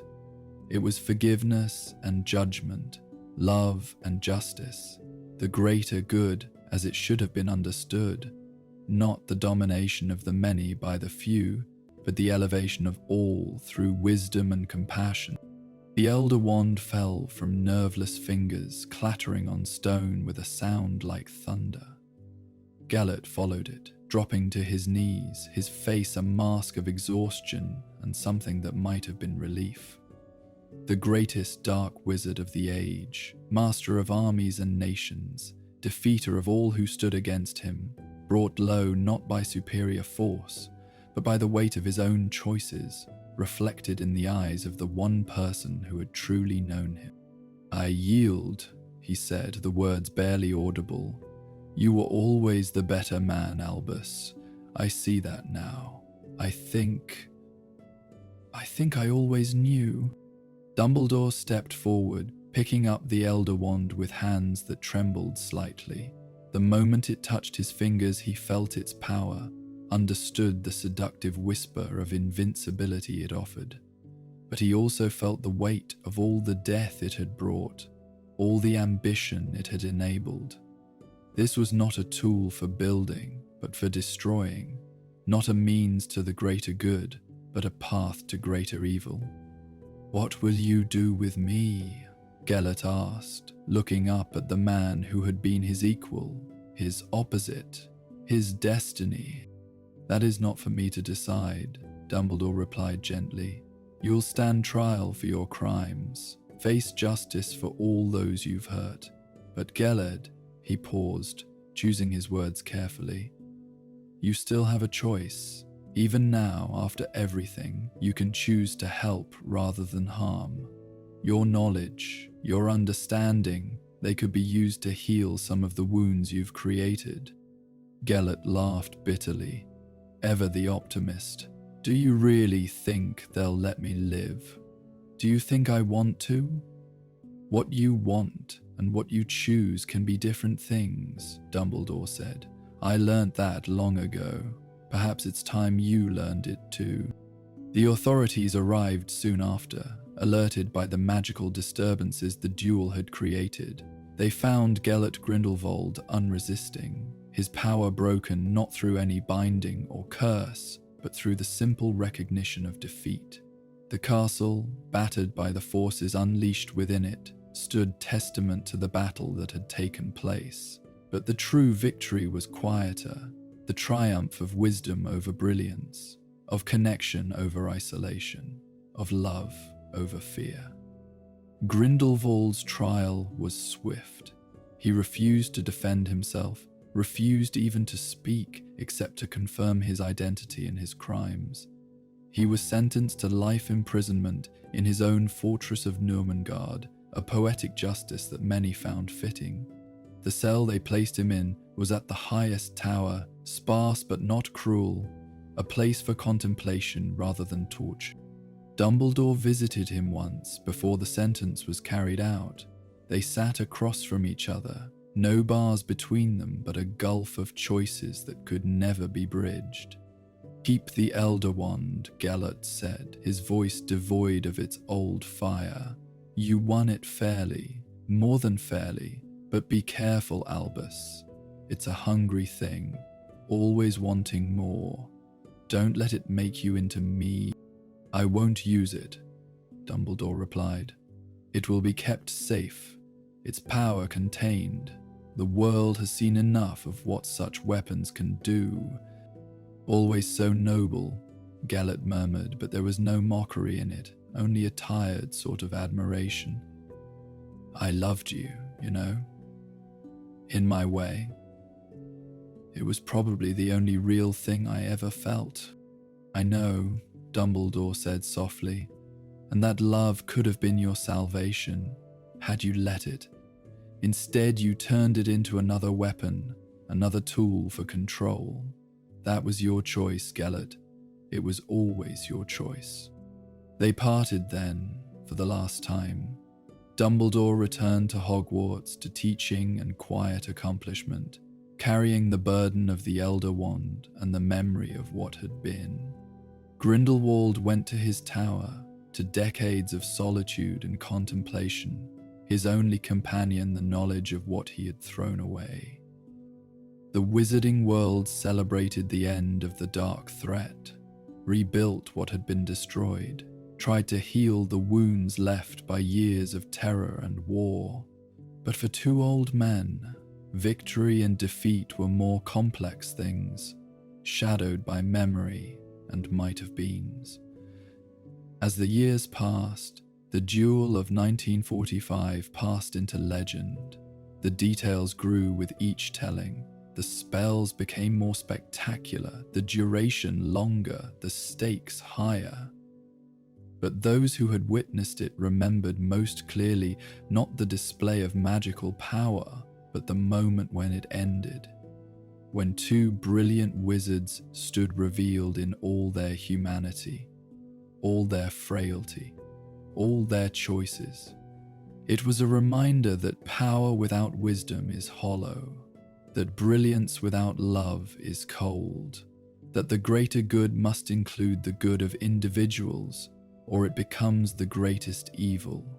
These were the lessons of that legendary duel, carried forward by those who would learn from history rather than repeat it.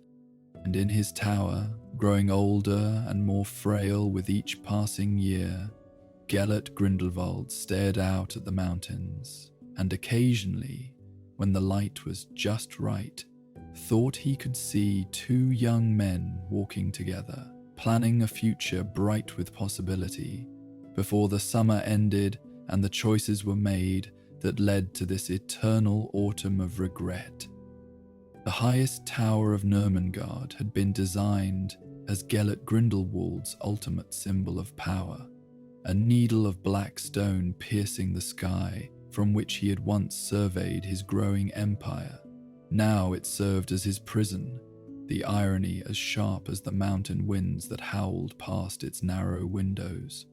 The cell itself was neither cruel nor comfortable, furnished with the bare necessities: a simple bed, a desk, a chair, and a window that looked out over the same mountains he had once commanded. The magical protections were subtle but absolute, not chains or bars, but enchantments woven into the very stones, preventing apparition, blocking wandless magic, creating a cage more effective than any physical restraint.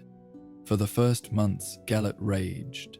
Not outwardly, he maintained his dignity even in defeat, but internally, his brilliant mind turned on itself like a caged beast. He replayed the duel obsessively, analyzing each spell, each choice, each moment where victory had slipped away. He told himself that Dumbledore had won through sentiment, through luck, through Gellert's own moment of weakness. But even as he constructed these justifications, he knew them for the lies they were.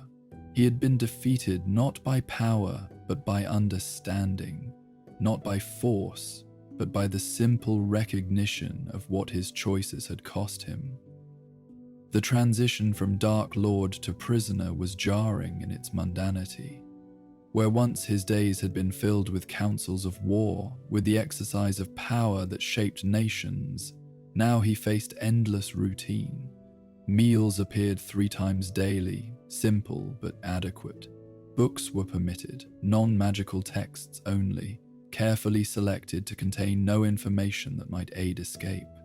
Visitors were forbidden except for official inspections. He who had commanded thousands was reduced to solitary existence, with only his thoughts for company. It was the silence that struck him first. After decades of constant activity, of voices seeking his approval or fearing his displeasure, the absence of human contact was almost physical in its weight. He found himself talking aloud simply to hear a voice, even if it was only his own. He recited poetry memorized in his youth, delivered speeches to empty air, held both sides of debates on magical theory with invisible opponents. As the seasons changed outside his window, Gellert began to structure his days with rigid discipline. Physical exercise in the morning, though the cell barely allowed for it. Hours spent writing, not letters which were forbidden, but theoretical treatises on magic that no one would ever read. Afternoons gazing out the window, watching the play of light on snow-capped peaks.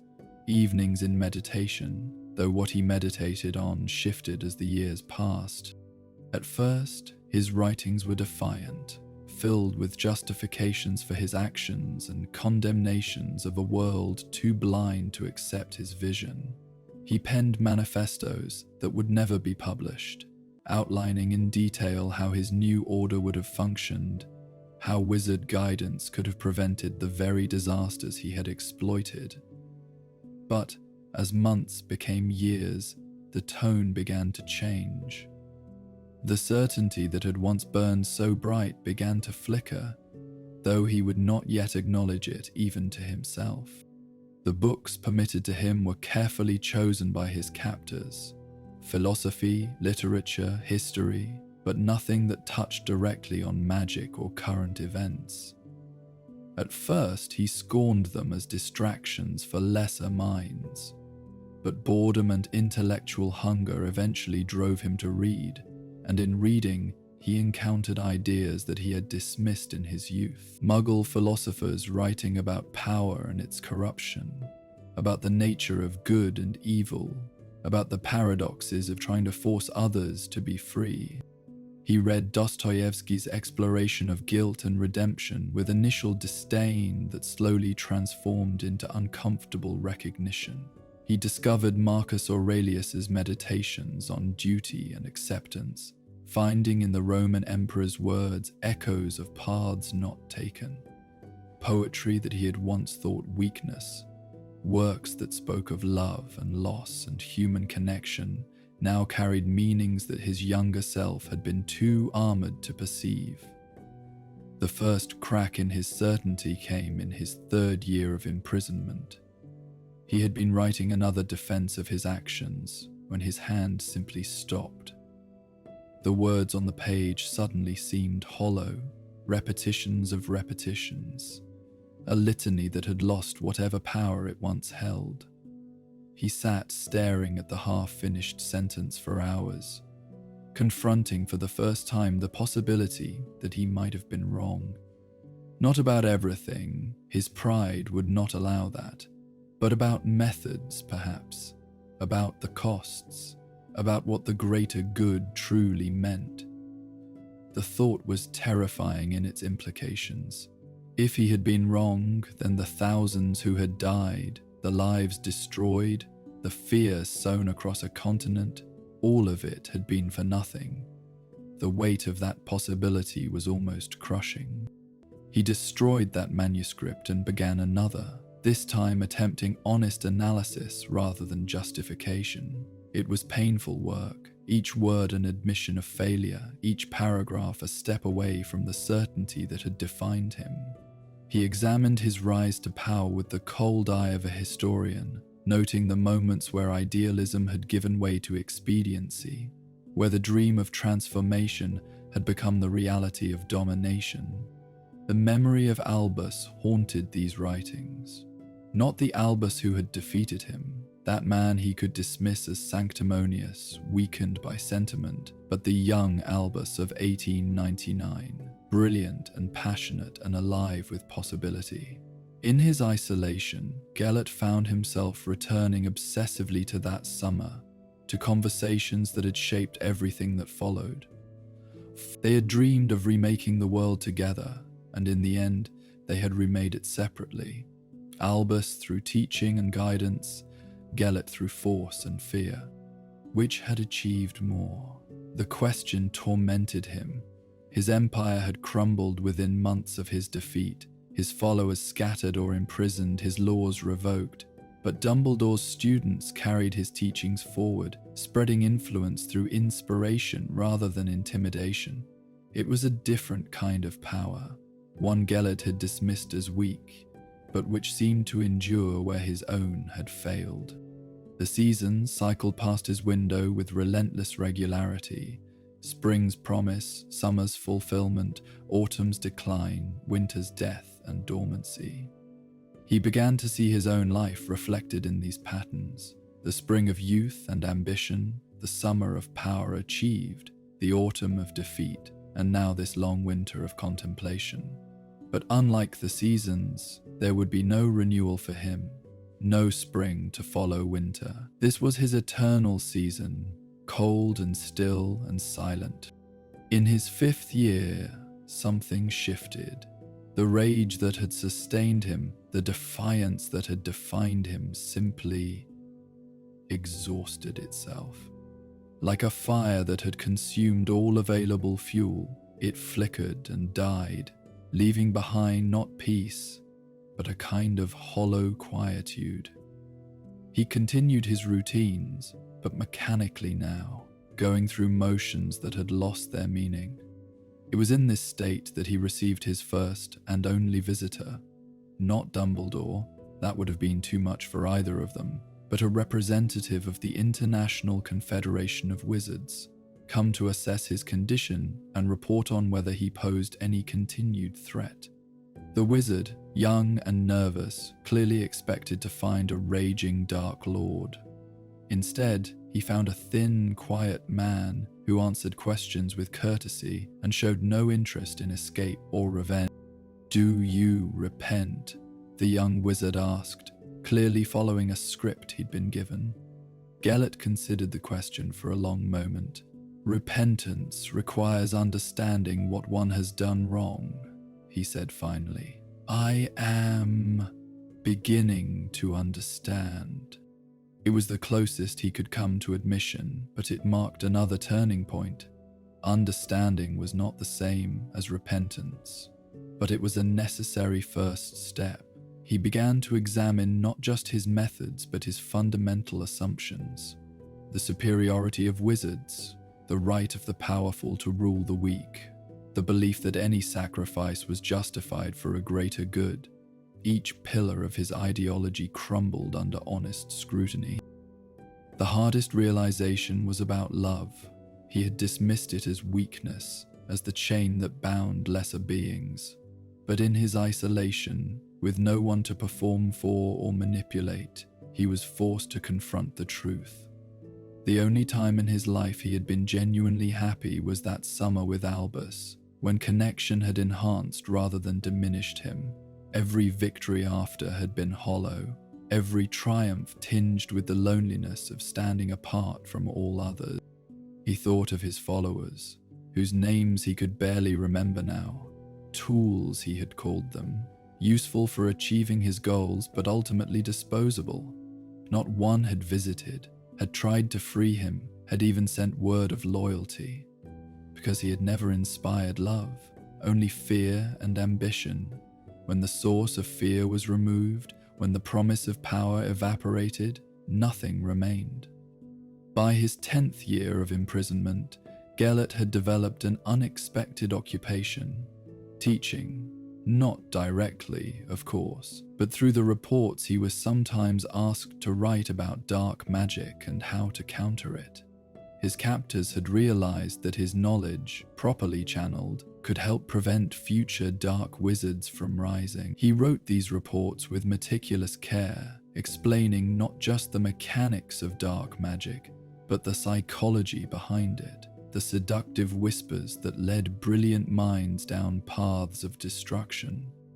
It was a form of penance, though he would not have called it that.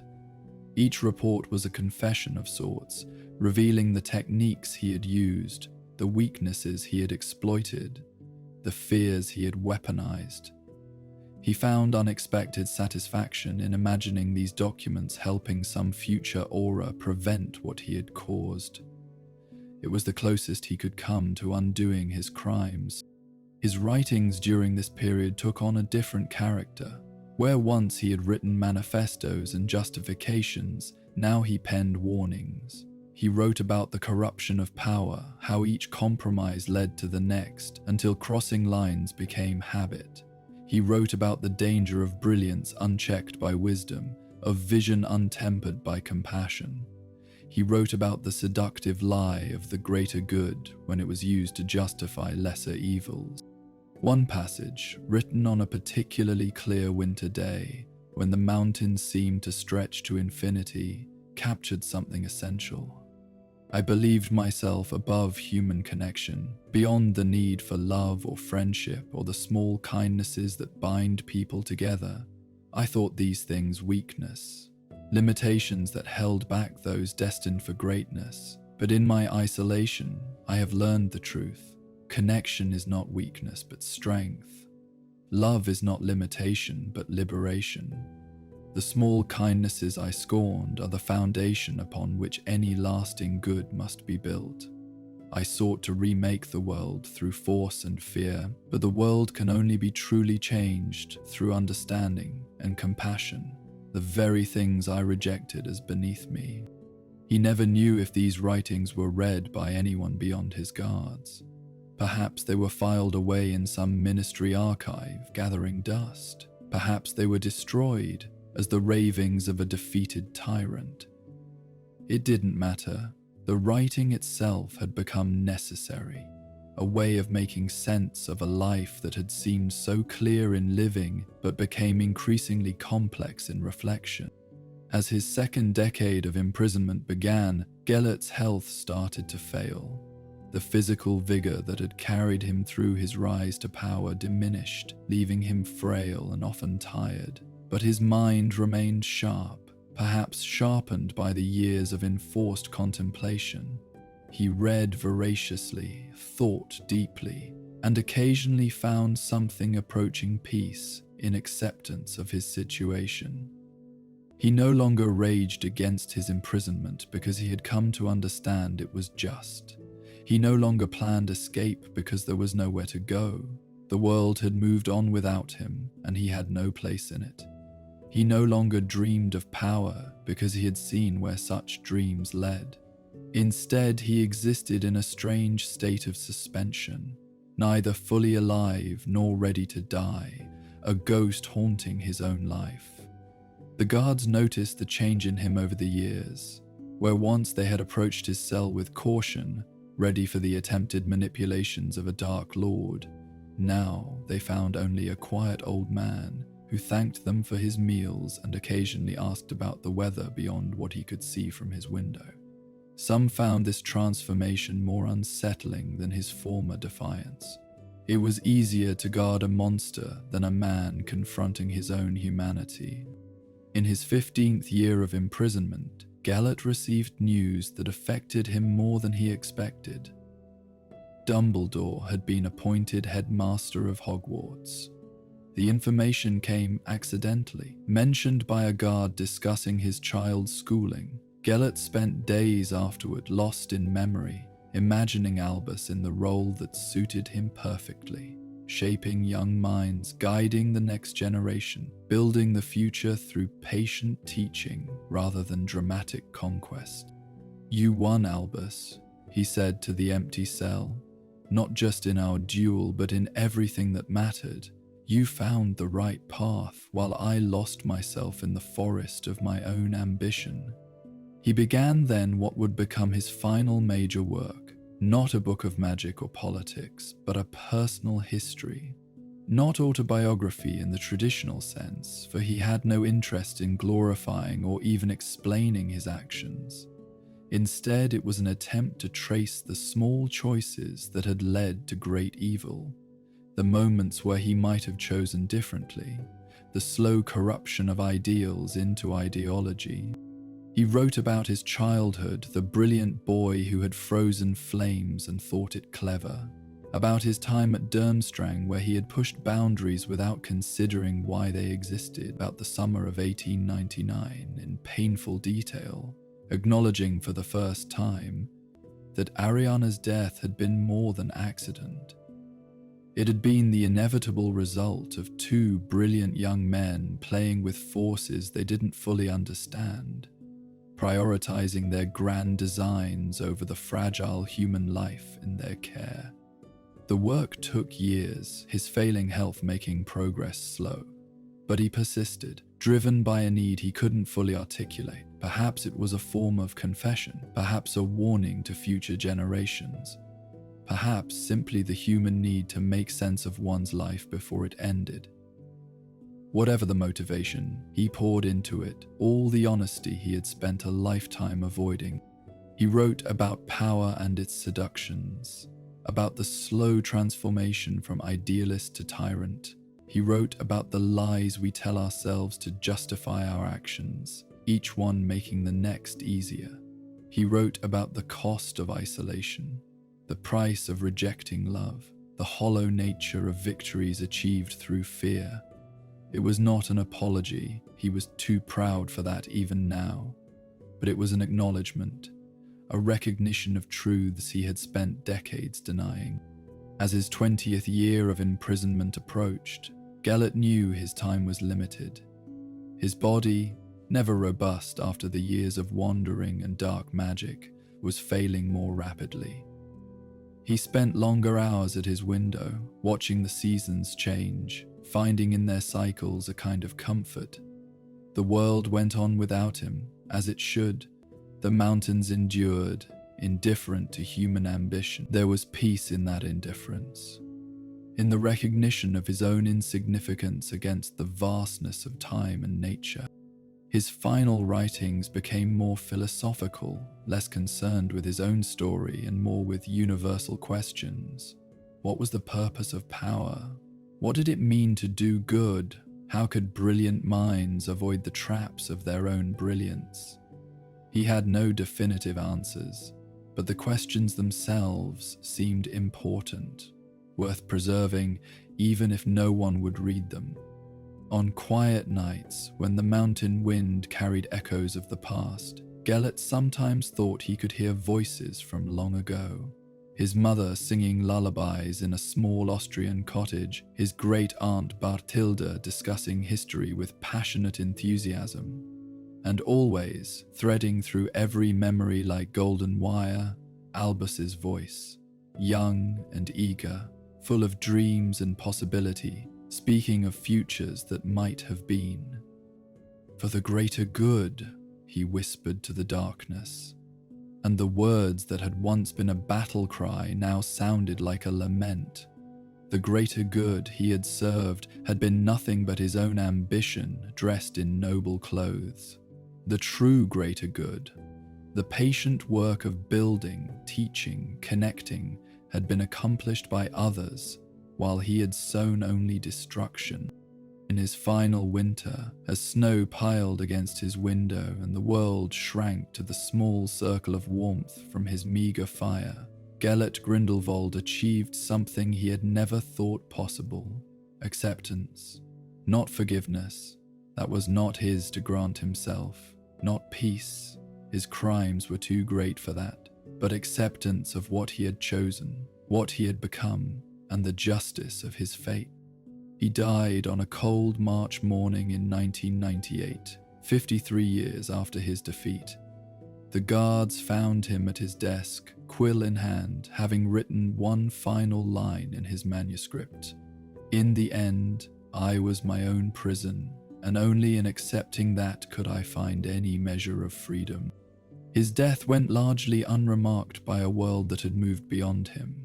A small notice in various wizarding newspapers, a brief mention in updated history texts, and then silence. His writings were collected and archived, studied by a few scholars interested in the psychology of dark wizards, but mostly forgotten. Nurmengard itself was eventually abandoned, left to crumble as a monument to the impermanence of even the greatest ambitions. But in the quiet moments between sleep and waking, when the mind is most open to truth, some who had lived through his reign of terror found unexpected thoughts arising. Not sympathy for the tyrant he had been, but a recognition of the tragedy he represented. A brilliant mind turned to darkness, love transformed into isolation, dreams of transformation becoming nightmares of domination. For in the end, Gellert Grindelwald's story was not one of simple evil, but of choices made and unmade, of potential squandered and wisdom gained too late. His imprisonment had been just, his reflection necessary, his end a closing of a chapter that had run too long. But within that story were lessons for those willing to learn them, about the nature of power, the cost of isolation, and the fundamental human need for connection that no amount of brilliance or ambition could replace. And so the prison that had held his body became, in its way, the crucible that finally freed whatever remained of his humanity. Not redemption, his crimes were too great for that, but understanding, acceptance, and perhaps the hope that others might learn from his failures. It was not the legacy he had sought, but it was, perhaps, the one he had earned. The tower still stands, empty now, a needle of black stone pointing at an indifferent sky. The wind howls through its abandoned chambers, carrying away the echoes of a life that burned too bright and fell too far. And sometimes, on clear nights when the stars shine with particular brilliance, locals claim you can see a light in the highest window, not magical but mundane, the ghost of a candle by which an old man once wrote his confessions to the dark.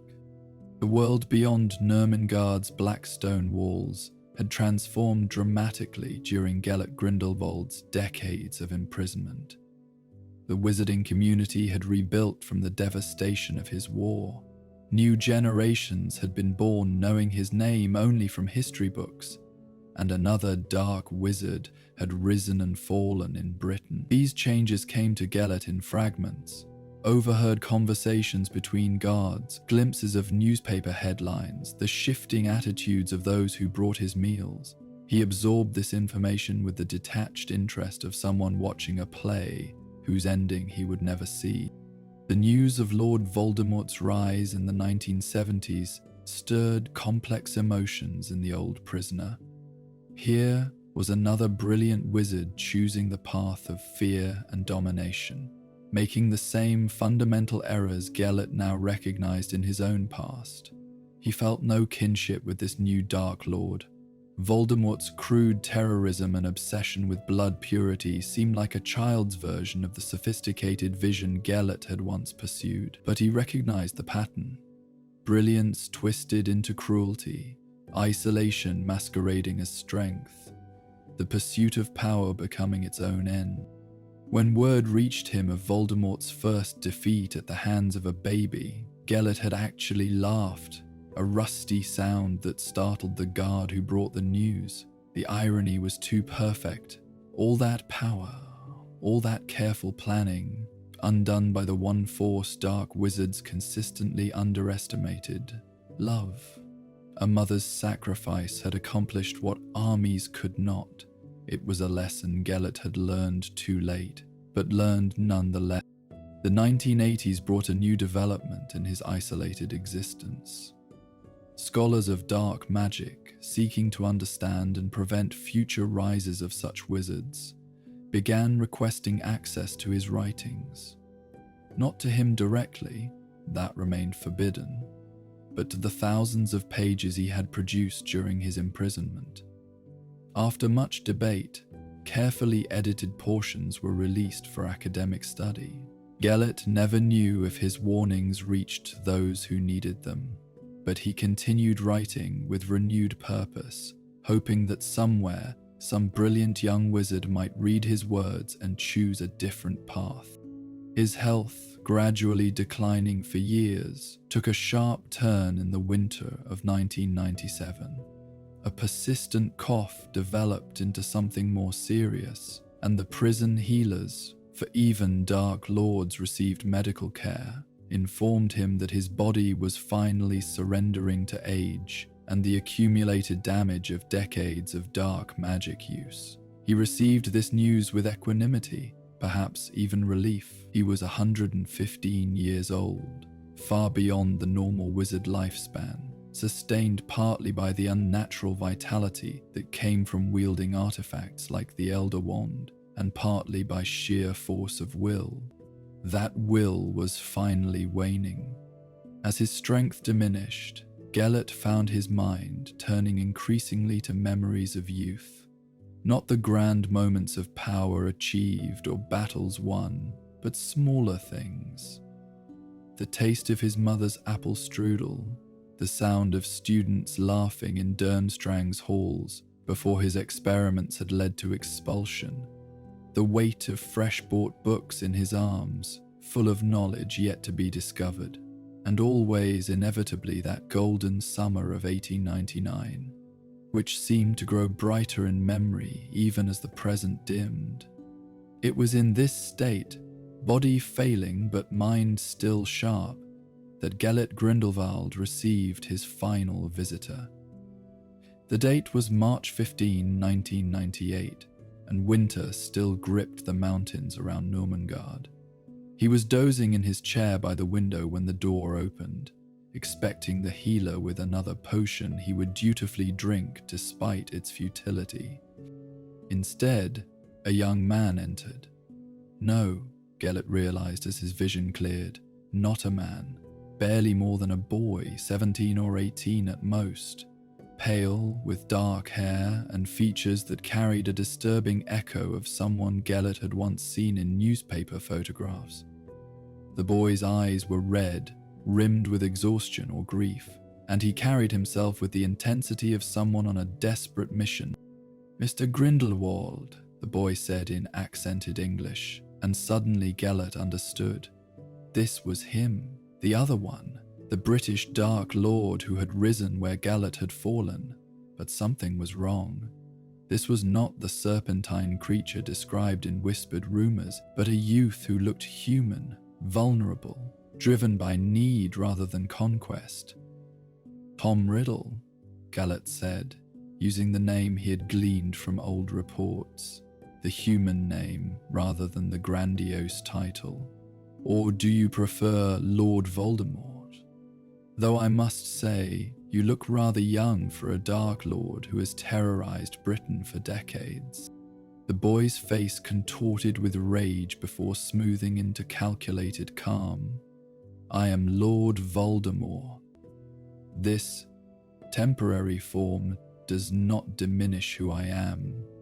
I have conquered death itself, split my soul 7 times. I have come for what is mine by right of conquest. Ah, the Elder Wand, of course. Gellert felt a tired amusement at the predictability of it all. Another brilliant wizard, another seeker of power, another believer that the right tool would make all the difference. He studied the boy more carefully, noting the desperation beneath the arrogance, the fear hiding behind the bravado. "The wand is not here," Gellert said simply. "Surely you know that.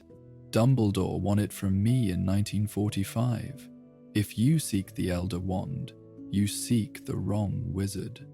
"Dumbledore is dead," Voldemort said with savage satisfaction. "Killed by his own follower. The wand should have passed to—" He stopped, uncertainty flickering across his features. "But you're not sure, are you?" Gellert leaned back in his chair, suddenly understanding the game being played. "You killed, but did not win. The wand's allegiance is more complex than simple murder. Albus understood that. He understood many things that you and I, in our arrogance, missed." "Tell me where he hid it," Voldemort demanded, and Gellert felt the pressure of legitimacy against his mind. It was skillfully done, but Gellert had been protecting his thoughts for over a century. He turned the probe aside with effort that left him breathless, but victorious. "Still trying to take by force what can only be given freely," Gellert observed. "You've learned nothing from your failures, have you? Still believing that power is the answer to every question." "Power is the only answer that matters," Voldemort snarled. "The weak perish, the strong survive. You understood that once. You built an empire on that understanding." "I built an empire on sand and watched it wash away the moment I fell," Gellert corrected. "I commanded through fear and gained only obedience, never loyalty. I isolated myself in the name of strength and found only weakness. Every choice I made in pursuit of power diminished me until I stood alone atop a mountain of my own making, master of nothing that mattered." He could see his words weren't reaching the boy. How could they? At that age, imprisoned in his own ambition, Gellert wouldn't have listened either. The young had to make their own mistakes, had to learn their own lessons. Sometimes those lessons came too late. "The wand," Voldemort repeated, raising his own wand threateningly. "Tell me, or I will make your last moments agony beyond imagination." Gellert looked at the U-wand pointed at his chest and felt nothing. No fear, no anger, not even disappointment. He was beyond such concerns now, standing at the threshold between life and whatever came after. But he could perhaps offer one last lesson, even if it would not be understood. "I will tell you this truth freely," he said, meeting those red eyes with his own faded blue. "The Elder Wand, like all power, is a trap. It promises victory but delivers only isolation. It whispers of supremacy but creates only enemies. Every wizard who has wielded it has died violently, passing it on through betrayal or murder. It is not a tool of greatness but a curse disguised as a gift." "Spare me your regrets," Voldemort sneered. "You speak like a broken old man who has forgotten what it means to be powerful." "I speak as someone who remembers too well," Gellert replied. "But you won't listen. The young never do. So let me tell you what you want to hear. Dumbledore feared you. That's why he hid the wand. He knew you would come for it, knew you would stop at nothing to possess it. He feared what you would do with such power." It was a lie, of course. Albus had feared many things, but Tom Riddle had been more pitied than feared, seen as tragedy rather than true threat. but the lie served its purpose. Voldemort's eyes glittered with satisfaction, believing what he wanted to believe. Where? The question came out as a hiss, serpentine and cold. Gellert closed his eyes, feeling the weight of his years, the approach of an ending long delayed. He thought of Albus, brilliant and kind and gone too soon. He thought of choices made and unmade, of love rejected and power pursued, of all the might-have-beens that haunted old men's dreams. "I will not tell you," he said quietly, opening his eyes to meet Voldemort's furious gaze, not from loyalty to Dumbledore, though he deserved better than he received from both of us, not from nobility, for I have none left to claim, but because I will not in my last act contribute to another's fall into the darkness I know too well.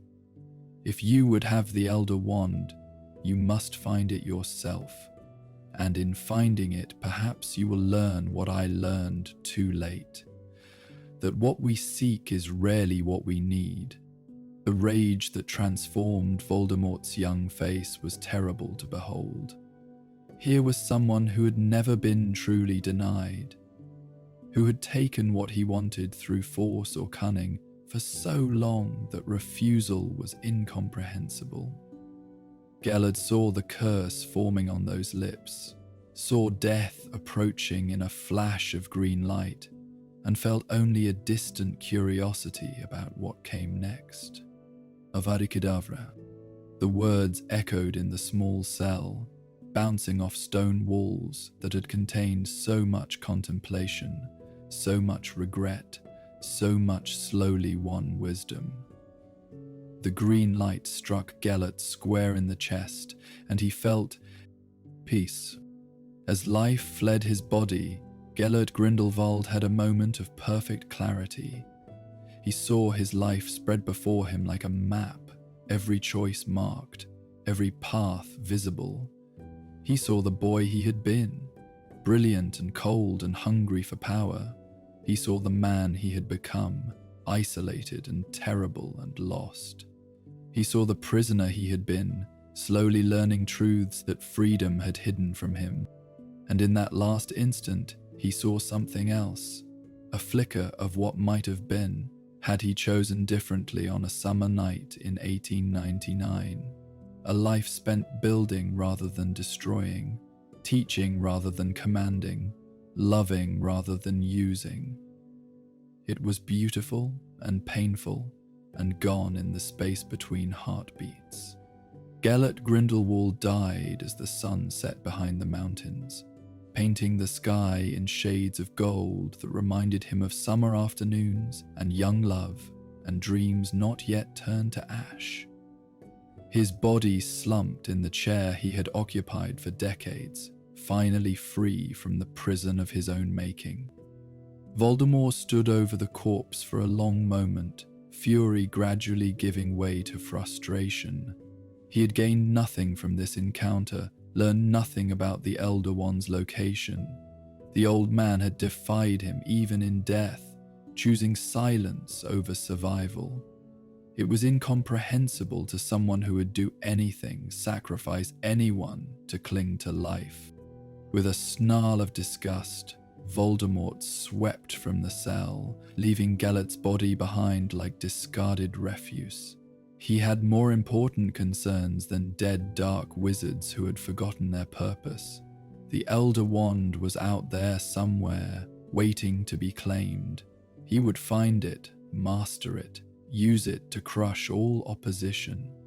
He would succeed where Grindelwald had failed.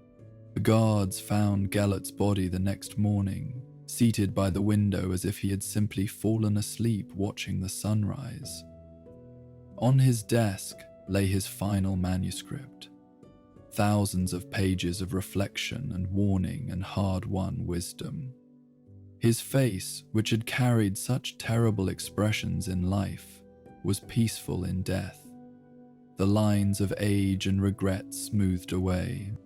They buried him in an unmarked grave in the valley below Nurmengard, as was fitting for one whose crimes had been so great. No ceremony marked his passing. No mourners gathered to speak of his life.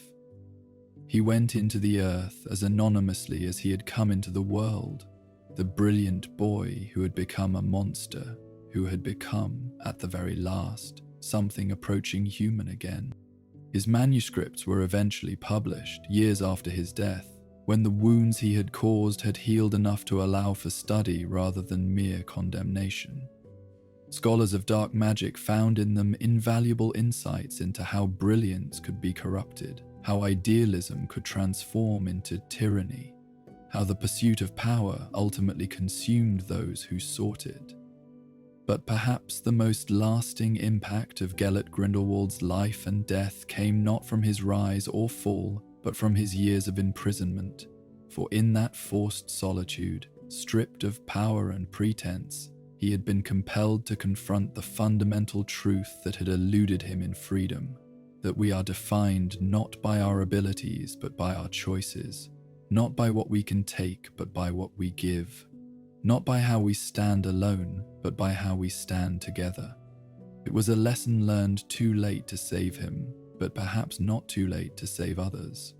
In classrooms across the wizarding world, teachers spoke of Grindelwald not just as a cautionary tale, but as a complex tragedy.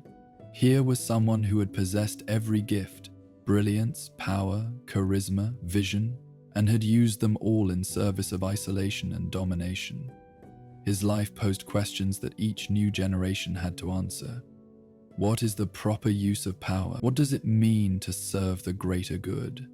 How do we avoid the seductive whisper that says we know better than others how they should live? And in a tower that slowly crumbled under the assault of time and weather, the ghost of understanding lingered. Not Gellert's ghost. He had moved on to whatever awaited those who had lived as he had lived, but the ghost of recognition, of wisdom earned through suffering, of the terrible price of choosing power over love. The final chapter of Gellert Grindelwald's story was written not in conquest or defeat, but in the quiet moments of a prison cell, where a brilliant mind finally turned its focus inward and discovered truth that had been there all along, waiting to be acknowledged. He died as he had lived for the last 50 years, alone. But in that solitude, he had perhaps found something more valuable than all the power he had once wielded: understanding. And somewhere, in whatever space exists between memory and legend, two young men walk through an English graveyard, speaking of dreams and possibilities, of transformation and hope. They are frozen in that moment before choices were made, before blood was spilled, before love became loss and ambition became atrocity. In that eternal summer afternoon, anything is still possible. Any future might still unfold. It is a kind of mercy that the dead are allowed such moments, preserved in amber, untouched by what came after. For in the end, we are all more than our worst choices, more than our greatest failures. We are the sum of every moment, every possibility, every path taken and untaken.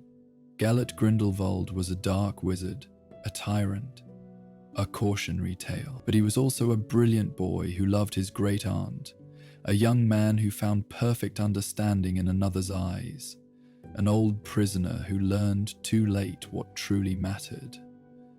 And all of these were true. All of these were Gellert Grindelwald, and in death, perhaps, he was finally allowed to be all of them at once, the contradictions resolved not through power or control, but through the simple human act of accepting the complexity of a life lived, choices made, and prices paid. The mountains around Nurmengard stand eternal, indifferent to human ambition and regret. The seasons turn, washing away the marks left by even the greatest lives. And in the silence between wind and stone, between memory and forgetting, the last echo of a brilliant, terrible, ultimately human life fades into the peace that comes when all battles are ended, all quests completed, and there is nothing left but rest. And so, dear listener, our journey through the life of Gellert Grindelwald comes to its close. From brilliant child to dark lord to imprisoned man who finally understood the price of power without love, we have traced a path both tragic and instructive. As you drift towards sleep, let this story settle gently into your dreams. Here was someone who possessed every gift: brilliance, vision, magical power beyond measure, yet lost himself in the pursuit of dominion over others. His tale reminds us that our choices, not our abilities, define who we become. The wizarding world moved on from Gellert Grindelwald, as it always moves on. New generations arose who knew him only as history, a cautionary tale of ambition unchecked by wisdom. But perhaps, in his long imprisonment, in those years of forced reflection, he found something more valuable than all the power he once wielded: understanding. Rest now, dear listener. Let the weight of this story flow away like water. Tomorrow brings new choices, new chances to build rather than destroy, to connect rather than isolate. The night is peaceful, your breathing is steady, and sleep approaches with gentle promise. Close your eyes and let the last echoes fade into silence. You are safe, you are valued for who you are, rather than what power you might possess, and you are free to rest deeply and well. The tale is told. The lesson lingers but does not burden. All that remains is peaceful sleep and the promise of tomorrow's possibilities. Good night, dear listener. May your dreams be gentle and your rest complete. Sweet dreams.